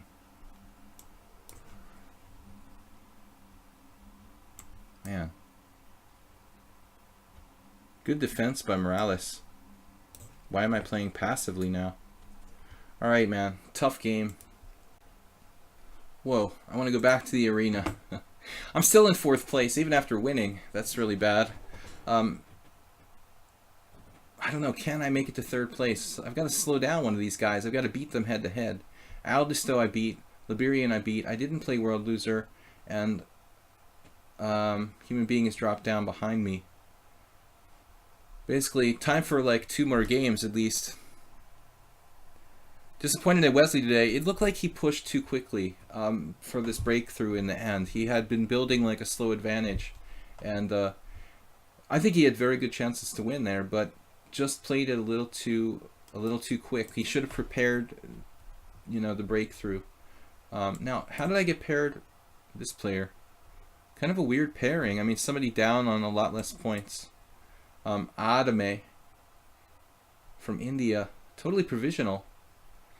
I thought that players would have to play like 20 games to be allowed in the tournament, but I guess that doesn't apply to privately organized tournaments. So Adame is not moving. Not sure if they know they're in this tournament. Unfortunately, that happens. I just suddenly got 4 points. Not really fair. I don't think that anybody should be allowed to play in any tournaments until they have like 20 rated games. This is an unrated tournament. I'm not sure if that counts. Nefyudov, how you pronounce it how you prefer it to be pronounced. Nefyudov, welcome. I know that you work and it's hard for you to make it here in time.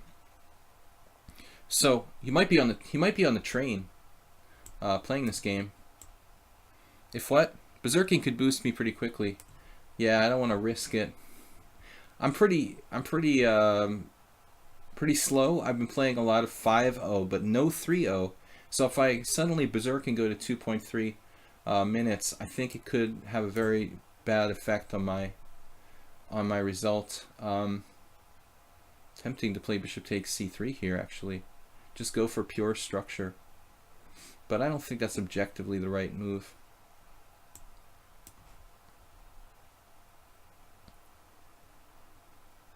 It's definitely within the realm of possibility, that move right there. Bishop takes c3. I'm going to play like more classically.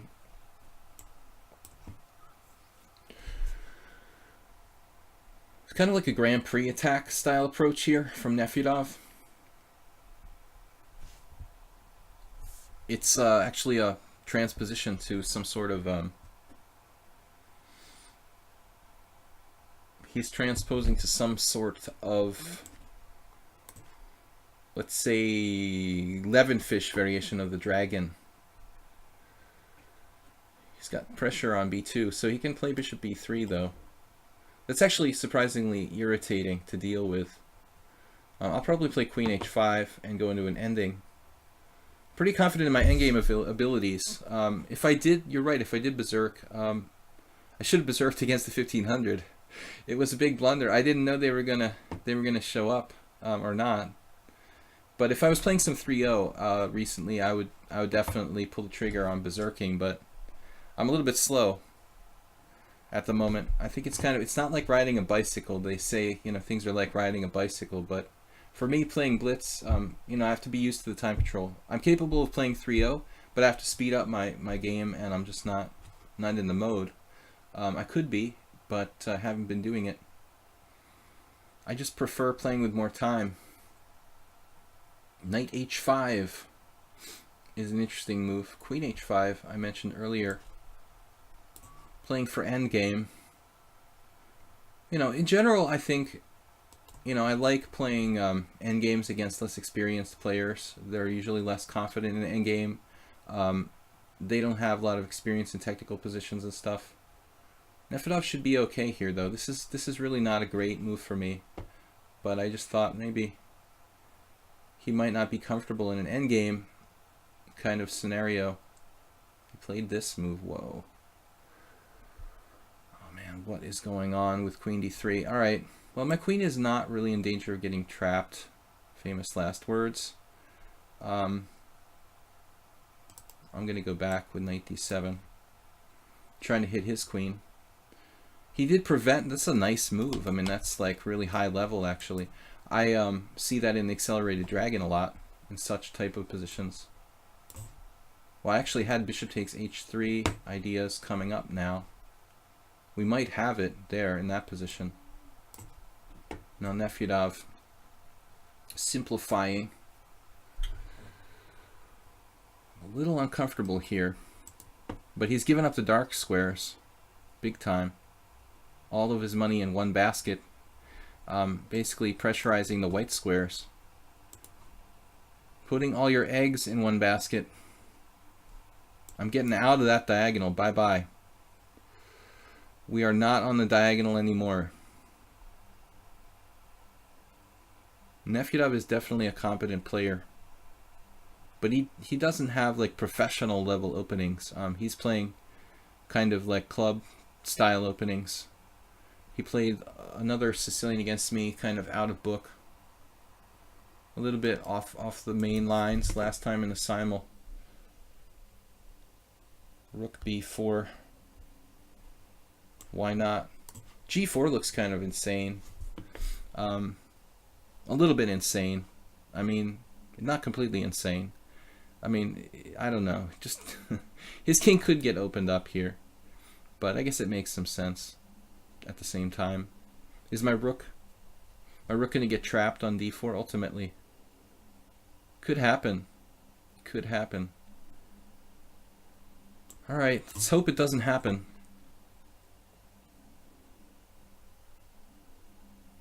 We don't want our rook to get trapped. It has no escape squares. I have a plan to play like bishop a6 at some point. Now this move, well, now we could do like rook c5. That just loses an exchange. Speaking of losing the exchange, we can't do rook c5. My rook isn't attacked, but it's in a kind of advanced position where it's difficult to keep it protected. What happened? All right. Now I have queen a5 with a double threat. Double threat. Now hopefully Nefedov take him out on time at least. I think we're winning material here. Just winning an exchange. He may have overlooked this square that I had queen a5. Expecting something else. Well, my only other square is like literally b5. I only had two squares where my queen can go there without being captured. So this one is kind of the main one on a5. Sorry for off topic, but I just played a game and I had a pawn chain from g7 to b2. Wow, that's insane. That is not common. Nefedov melting down here. We have 21 minutes left, so I could theoretically play 2 more games. Correct to pronounce it Nefedov. I'm assuming you mean Nefedov. Nefedov. Okay. He's just somewhere in the transportation system, losing his Wi-Fi. Man, can we finish third? Aldisto battling Cormoran. Well, he's up a piece. Aldisto's up a piece. Cormoran has a good king and a couple pawns. Not really enough, but anything could happen. I don't know what the time situation is. Looks like Aldisto's going to win the tournament. He's really on fire. He's won 5-6 matches in a row. Matches. Like, that's how beginners always talk about chess tournament. Did you win your match? But, you know, it's actually not a match. A match is a number of games. Like when you play numerous games, you know, with the same player is a match. But one game doesn't really constitute a match. But I guess in tennis, it's a match, right? Man, look at Cormoran's king coming down. What's happening there? No, it's got to be lost for him. I mean, he doesn't have enough. Oh my god. Could he be drawing? With the active king? Endgame technique style. Okay, king g2. Not so easy. He's got to be lost down a clear piece. Good effort by Cormoran. Guys, thanks for playing. I'm hanging out in third place without berserking. Liberian looks like he melted down. He lost a lot of games. He had a fantastic start. Nefyudov. Okay.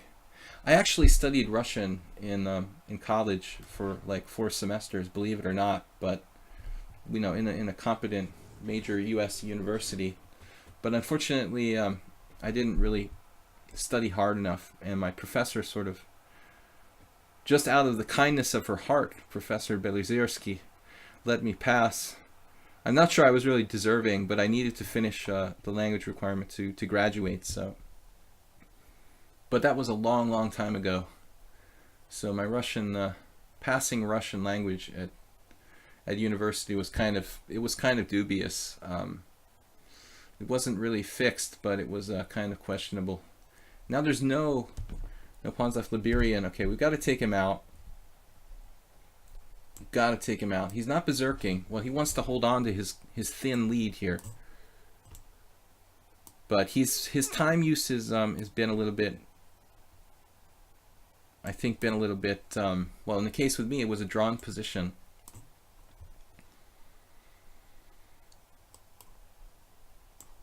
We reached the drawn position and he played too quickly. Now maybe b6 first. That allows e4 though. So we'll play f5. Now b6. Knight f6 is probably okay. I lost against this guy in a rapid tournament. What's his name? Bálint Vilmos, a Hungarian FIDE master type.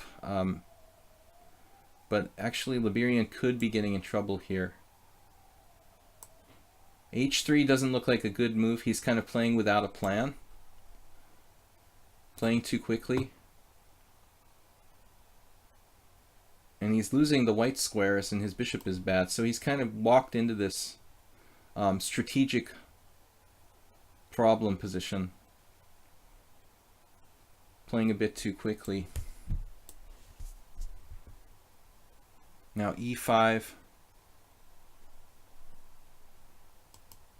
e5 should be considered. I like rook c8. Actually, castle's queenside should be considered. There's a lot of things to consider when you consider it. Castle's kingside can be considered. E5. E4. E4 bugs me a little bit.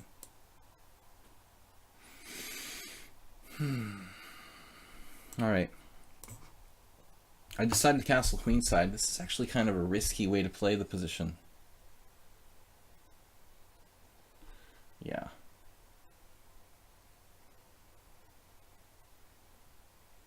D5 is even possible.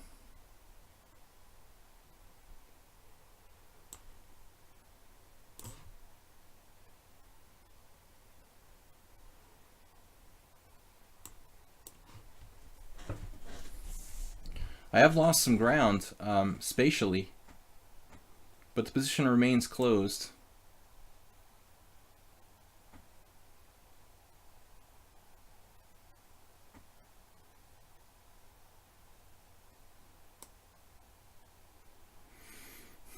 I'm a little concerned about this.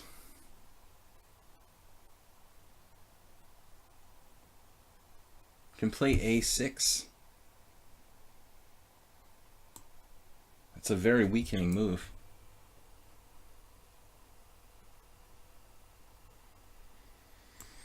All right. Save a6 for next move. We still have 2.5 minutes. He's ridiculously fast. I mean, he needs to take more time. Here I can do what, f4?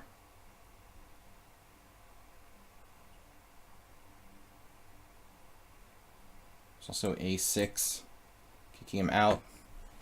He's not threatening anything directly.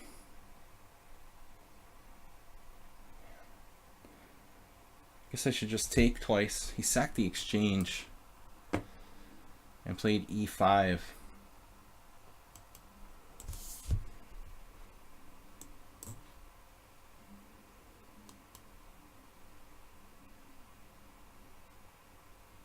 Craziness.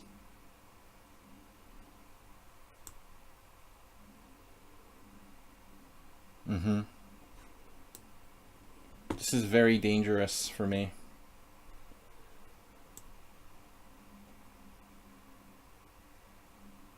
Holy crap. He's like insta-moving?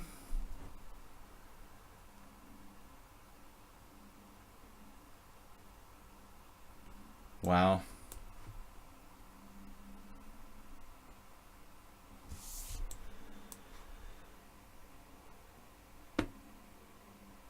Okay, I'm getting crushed, I guess.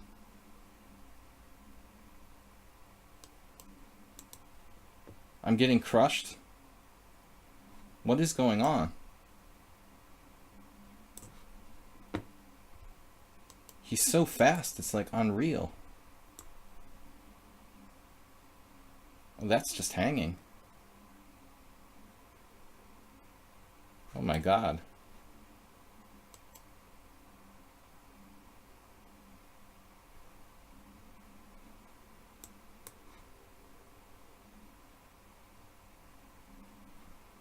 Just getting mated?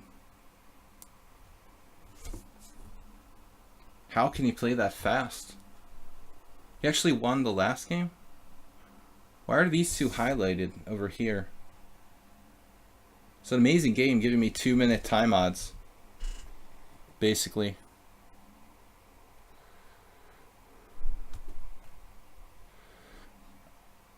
I'm the only American who can pronounce Russian surnames. I don't think so.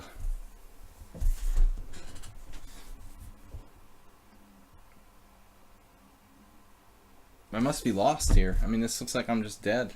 Dead in the water. Okay, a6 is protected, but it's hopeless. This is hopeless. There's some sick defense. Some ridiculous defense. Whoa. Wait a second here. I'm in check, so I'm hallucinating.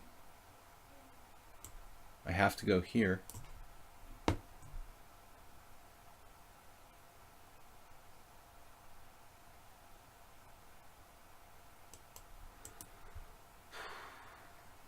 I mean, I'm just totally lost.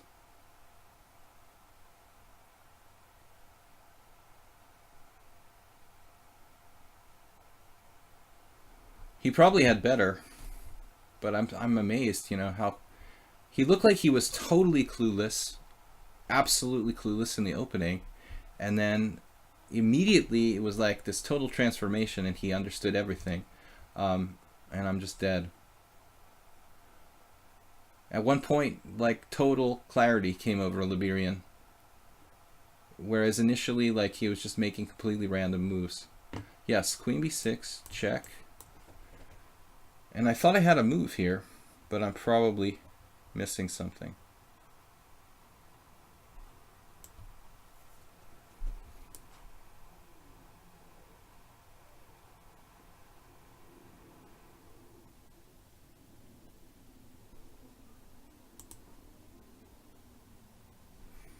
I have to double click to offer a draw.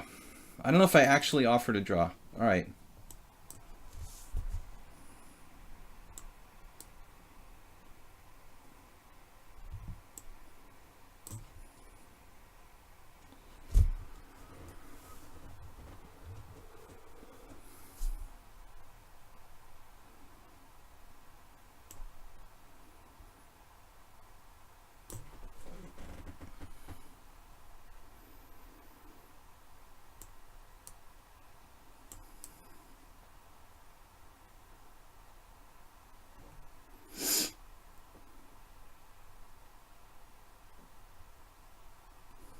All right, I'll take a draw. Oh man, I'm so lost. Thank you. Thank you for the draw. Maybe I can hang on to third place now. All right, guys, this is time for like one more game. A miracle draw. World loser is trailing a little bit. We feel like we lost somebody. Liberian, Aldista, me, world loser. I guess not. Wow. What a moment to hold the draw. Do you have an awesome stream? Thank you. I'm lucky I had Rook F6 just to not lose immediately. Kind of a generous draw, Liberian. I could have lost there. If I could hang my A pawn or possibly get mated. Messy answer is all right. I'm actually happy you're berserking, because then the game will be finished, and the game will be finished. Wow, 2200 bullet. Okay. I guess if we do something unusual, he might be put off here.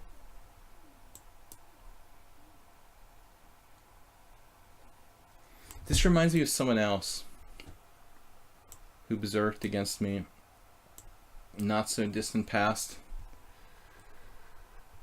Okay, I think you had knight g5 there, which is even stronger.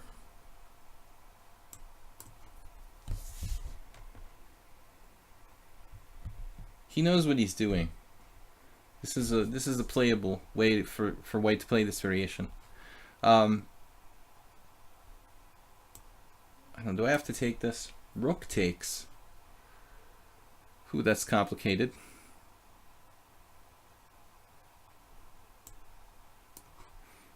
I'm getting kind of flustered with this being berserked against. Alright, so bishop takes or pawn takes? Pawn takes makes sense here. F4. The kingside majority crunching down with like F3. One of my standard ploys.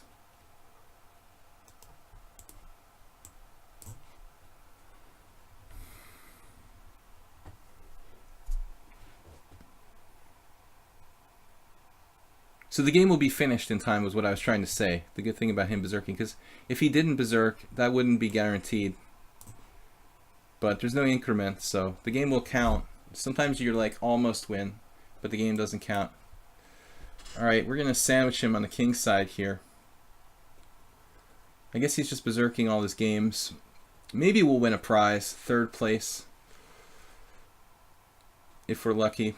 I had my chance to beat Liberian, but I failed. I was lucky to not lose against him. Fail. But this is really over for white. I mean, g4, it's indefensible. Total coordination. Pawn sandwich. Let me just get this guy, and he's basically like a piece down with that bishop on h1. Did I make the board smaller or something? It feels like the board got smaller. I think I did. That's such a strange sensation. He has knight g3, but I don't feel like that's going to hold on. What do we want to do here? Pretty much everything is good. But I should really be aiming to control g3. Yep. Now I've got bishop e5 check. Wasn't pretty. I think I made the board smaller. Strange sensation. Guys, thanks for joining me for the stream here.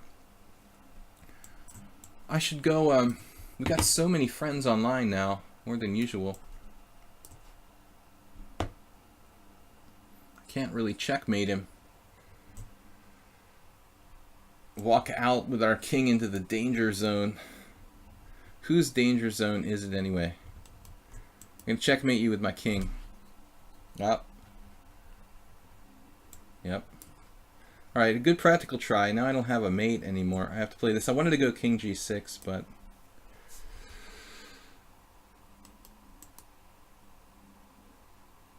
yeah, we're not checkmating anybody. Keep it simple. Not a lot of pawns left, though. It's true. It's trading pieces.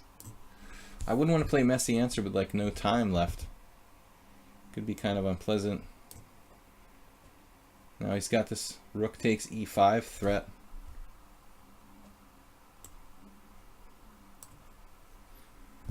Good technique, me. Just enough pawns to make sure we can win the game. Oh. Double threat. Alright, I think that's going to do it. If we play another game, it's not going to count toward my score. Are we safe from World Loser, though? I'm not really sure. He could catch up to me. Looks like he's still playing against Human Being. Berserk win would give him 5. So that wouldn't count. Maybe we're safe. Let's see, World Loser. He is berserking. He's got a lot of space, but less time. If he wins this, he'll get 5 and just be just short of 3rd place. Aldisto and Liberian are tied for 1st, and they're playing heads up. Let's watch that game. Oh, no, it's over. Aldisto took the lead, so Liberian is in 2nd now, and I don't think there's time for another game. I mean, you could, actually. I mean, I'm waiting for another pairing. It looks like Aldisto is going to win by that virtue of that last game. He's got another game against Morales. I'm in 3rd place. World Loser probably doesn't have time to catch me, I would guess. We lost a very costly game against Human Being early in the event and came very close to losing against Aldisto. That game against against Liberian, my game against Liberian, just to draw probably saved me because I wouldn't even get 3rd if I didn't hold a draw in that game. But I don't think we're going to play anymore. Guys, I'm streaming till 9:30.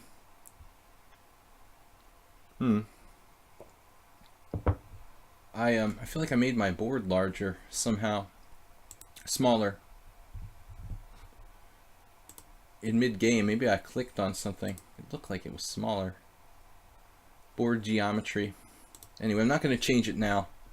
So how many players do we have total? We have 48 players at the end. Scoop of poop. That's not the end. Meet me there. Andrea played 3 games. Aldisto, impressive performance. Liberian with a lot of talent and verb. The tournament pairings are now closed. World Loser, he can get up to 5, just behind. What happened? He finished the game. So he did win. Okay. What do we got? Go back to tournament. So the final results, what am I doing? Alright, anyway. Profile. My games. Man, this is weird. Classical top 10. My first time as the classical top 10 list. Where is my tournament, man? Get me back there. Here it is. Back to tournament. So World Loser finished. Why does he say 30 points? I thought he would have more. That's weird. World Loser, shouldn't you have? Oh, he's still playing. Oh, no wonder. Oh man, World Loser has to win in the next 43 seconds, and Human Being is he's been the dark horse of the tournament. Human Being, now up a rook. Human Being won against me, defending like a, not like more than a human being, a superhuman being, and basically flagged me from the worst side of a. Well, actually, he was winning at the end, but just defended well and made me so frustrated I lost on time. But this player has been a surprise of the tournament, human being, taking out world loser here. And let's see the final standings. So congratulations to Aldis, though, if he's finished. He's not finished. Liberian's not finished. Yeah, Aldis, though, first. Played 16 games. I only played 13 games due to not berserking. Berserk rate 0. Aldis, though, only berserked 19%. And actually, Liberian only berserked 26. I don't know how Liberian got to so many points so quickly in the beginning there without berserking. Maybe he only berserked in the beginning and then he stopped. Aldis, though, only... He handpicked his berserk games and I finished third. I lost a game, drew a game. Aldis, though, is the champion with impressive result. Let's see. He's got... how many games played? We've got some lag going on. Thank you guys, it was fun. The favorites succeeded at the end. I think world loser, I don't know if you were here at the absolute start of the tournament. Yeah, you were, weren't you? Actually, I'm not sure. Did you join us a little bit late? Thanks, Jeroen, for coming. Thanks, world loser. I can't get Aldis those results for some reason. It's not. He's playing now. He's still playing. Maybe that's why, because he's still playing. As we watch, but this game no longer counts for the standings.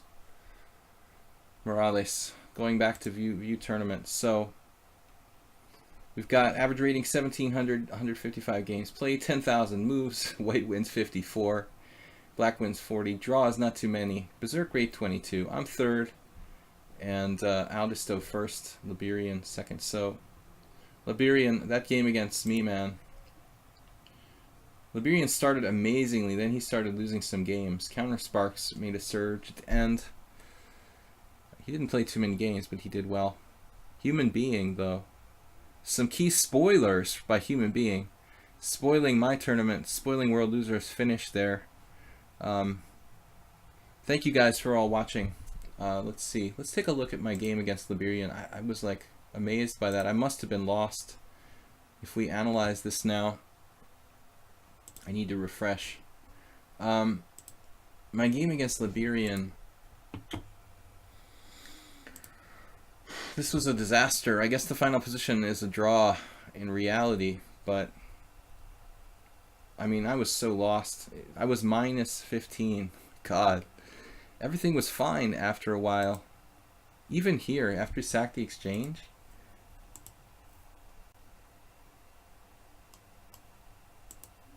So I have to play knight g8. Knight g8 or knight e4. Actually, knight e4. When I played this move against Liberian, all hell broke loose. Suddenly, my pawns on c5 and a5 were just falling apart, and he's like crushing me. My God. And I played this king b6. Not really the safest move here. Play king b6, rook e6 check, king a7, and then bishop a3. Now, good God, my only move, queen e3, and I played this lemon, queen a4. I'm just lost. I mean, there's nothing to do. So it's just very fortunate. I don't know how I can defend this position. I have to take the knight on c5. And now rook takes e7 check. This is good enough. And here he blundered. And now I might be okay. That's amazing. So this overwhelming position, he has rook takes e7 check. That's a pretty tough move to find in time pressure. He still had 3 minutes though. He also has knight a4 check. But he played this, and amazingly, it's not waiting anymore. That is insane, you know. It looks overtly like black is dead. Queen b6, queen takes d5 check, king h2, and only, you know, I thought only queen rook f6 defends for black, but apparently I could play queen d8. That's like visually impossible. You know, I hardly think that I would survive after that, but Rook f6, rook takes, pawn takes. This is a draw. Anyway, Liberian was gracious, like offering me a draw when I had just 20 seconds left. Yeah, Steel-Handed Stingray, thank you for subscribing. Good to have you aboard. We're going to be streaming Monday, Wednesday, and Fridays in the morning, European time. Tuesdays and Thursday nights like this, 7 p.m.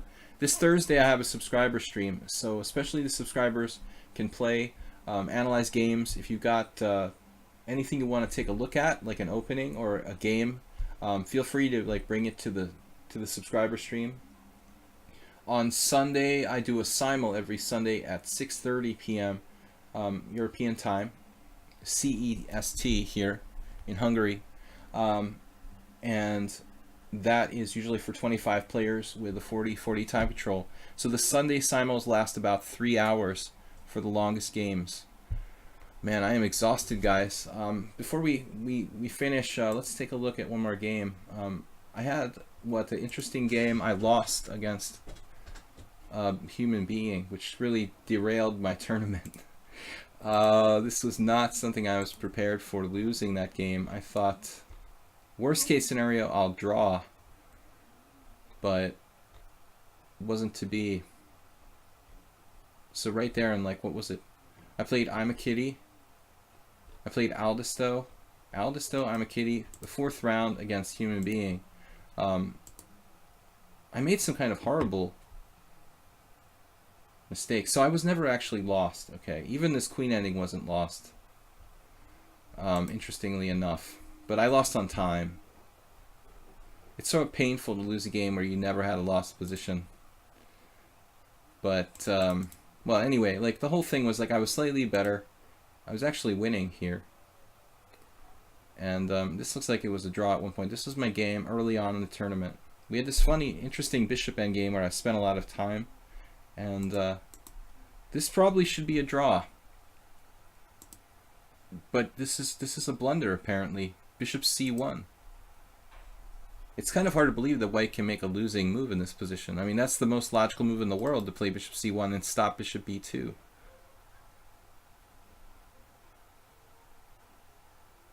Interesting. So he's supposed to trade pawns and then play. So the point is, he has to trade pawns and then play bishop c1. The key being that he doesn't give up the e4 square. He'll always have a pawn in f3 protecting the e4 square. So g takes f5, g takes f5, bishop c1, and now let's say I move somewhere on the diagonal. You would think I could make progress here somehow. But he just plays king c2. King c4 is nothing. I can't make progress. So I was lucky to have winning position a little bit later. I'm not even sure king c4 is a good move. Maybe I should play king e4 here. I had very little time left, 28 seconds, and I played king c4. I thought it was a safe move. You know, thinking I can go back to e4 if this doesn't work.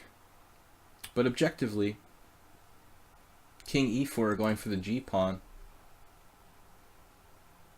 Now king b1 or king b1, bishop d4, king back. And now I can go king f3 or something. Then he has king d4.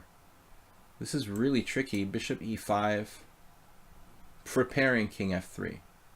Now bishop d2, king f3. He has to lose a pawn basically, or play g5. But now king e4, and I'm gonna play bishop f4 and win a pawn. So I'm probably winning, you know, in this structure. But I had very little time, and unfortunately, we reach a drawn position now, which is instructive. There's no way to win here. King d5, king d3. So I went for the win, but I actually miscounted this. So I'm queening second here. 1, 2, 3, 4, 5, 6, 7. 1, 2, 3, 4, 5, 6. How does that happen? I'm 1, 2, 3, 4, 5. 1, 2, 3, 4, 5. So we're queening simultaneously, but he's got a pawn. So I do queen first, but he's got a pawn. It's a draw, theoretically. Queen and rook pawn is the only queen ending that's a clear draw. That's a key position to understand in queen end games. Move 11. Anyway, nice position. Good to see you. Sorry you couldn't join us for the tournament. But yeah, this was painful. This cost me early on in this tournament here. So it was the Sparkle Horse Arena. Aldisto first, Liberian second. Very close all the way between those guys. I was kind of trailing. World Loser was trailing. World Loser needed to win his last game to come close to catching me. But he couldn't. He was spoiled by human being as well. I wonder what World Loser's result was. Berserk rating 60%. So he was risking a lot. He had a lot of berserks to try to catch up. And that's about it. Let's take a look at one more game maybe that I played. We can take a look at. Messy answer last game. He just berserked.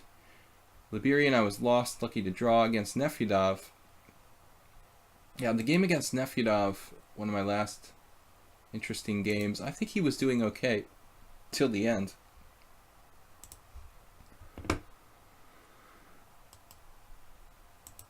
This is actually slightly better according to the engine here. Well, my rook is sort of stuck on d4. I just thought this was an amusing position to share with you guys. I created this position where I put my rook on d4, but it actually can't get out of this position in the middle of the board. And I wasn't sure what's really going on here, objectively. If I could sack the exchange with like rook takes c3 or something, it would be okay. So Nefyudov basically lost because of time. He blundered with knight a4 in time pressure, but if you play some kind of reasonable move here, rook there, e6, f5 for example, is interesting, but he gives up the e5 square. So maybe something more stable, just like king g2. I guess my question is like, how do I play this position with my rook entombed here on d4? Bishop c4 is possible. Bishop c4, knight e2, trapping my rook. Like, look at this. This is crazy. Trapping my rook in the middle of the board. Now I have to take it, and then maybe I can rescue the rook. Even so, it's hard to rescue the rook. How do I rescue my rook? Like rook d1? Rook takes e2. I have rook d1 in some positions. Crazy position, Nefyudov. Nefyudov.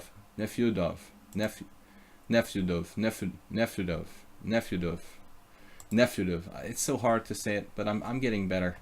Knight e2. All right. It's practice. I need practice. It's like playing 3-0 chess or berserking. Interesting game though. What else do we have? Let's see. Anyway, thanks to our subscribers. I want to tell you guys that we're going to be playing on Thursday. The subscribers playing. I mean, having a subscriber stream on Thursday night, as has been the case. Another interesting game by Morales. He defended really well, just kind of was like too short on time. I thought this was a brave effort by Morales. So far it's all book. Well, not really, just some random games. Huh. Now we're back in book. Bishop g4, not my favorite move there. I have played this position with black like a5 myself. I'm supposed to play knight e5. This move though, I was skeptical of this move, Morales, and it isn't really right to give up the center when d takes c4. But you know, this was the position that I was thinking about quite a bit. Objectively, like, what should I do? Should I take back toward the center with another pawn, or was I correct to take with a knight here? And I don't know. Both of those moves make sense. Apparently, like, Morales was winning for a moment. What? Oh, he had this sick move. Oh my god, he had knight e3 check. When I took the pawn on f5, oh my god, look. Like a donkey, I took this pawn on f5. Actually putting my king on g2, taking the pawn on f5. But anyway, he defended like pretty well. Let's see this position. The computer never thought you were equal, but it was certainly difficult to break through. And I just dropped my queen and he didn't see it. That's embarrassing. The way I pronounce my surname is nice. It always makes your kids laugh. Nefyadov. The Nefyadov way. But no, I know that it's not the right way to pronounce it. I've got some kind of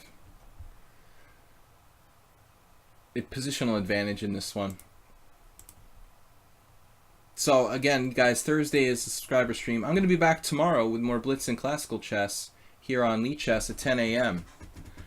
I'd like to thank everybody for joining us, and we're going to wrap it up here. Maybe like take a peek at one more game. Cormorant was interesting. I'm a Kitty. That was a funny opening, which I said I've played before. So this has all been worked out with the computer. Rook b8 is not a move that's very commonly played. There's a game Harika played, it looks like, 2012.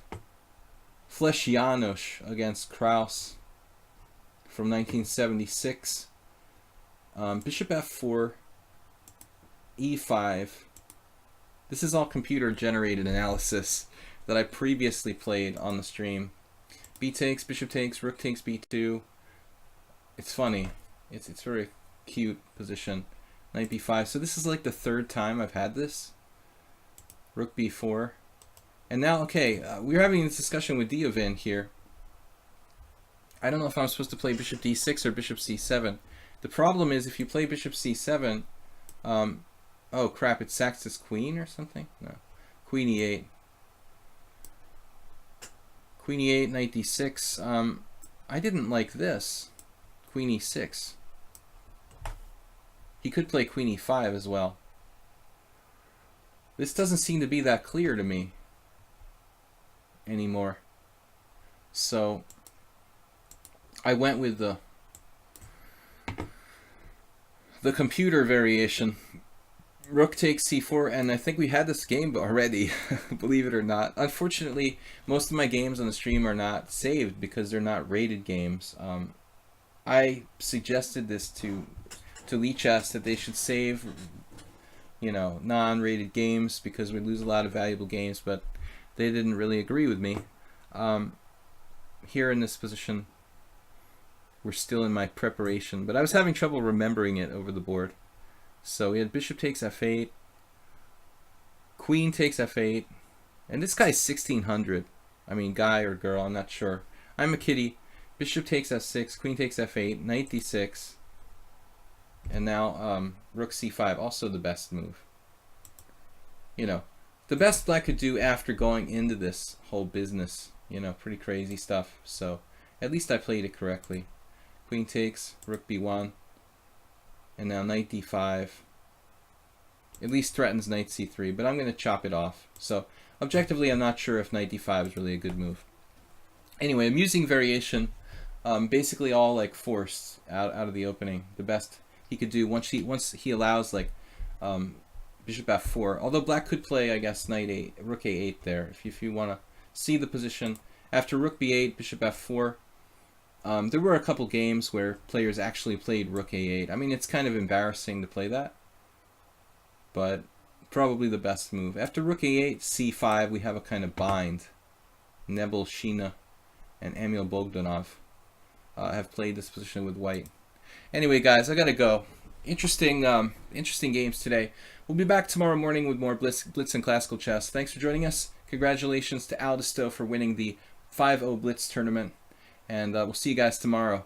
Thanks again to Jeroen and to World Loser for being here to moderate the troll chat. Anyway, guys, unrated games are not really saved, and that is kind of a bummer. But I'll see you guys tomorrow morning. Thanks again, and bye-bye.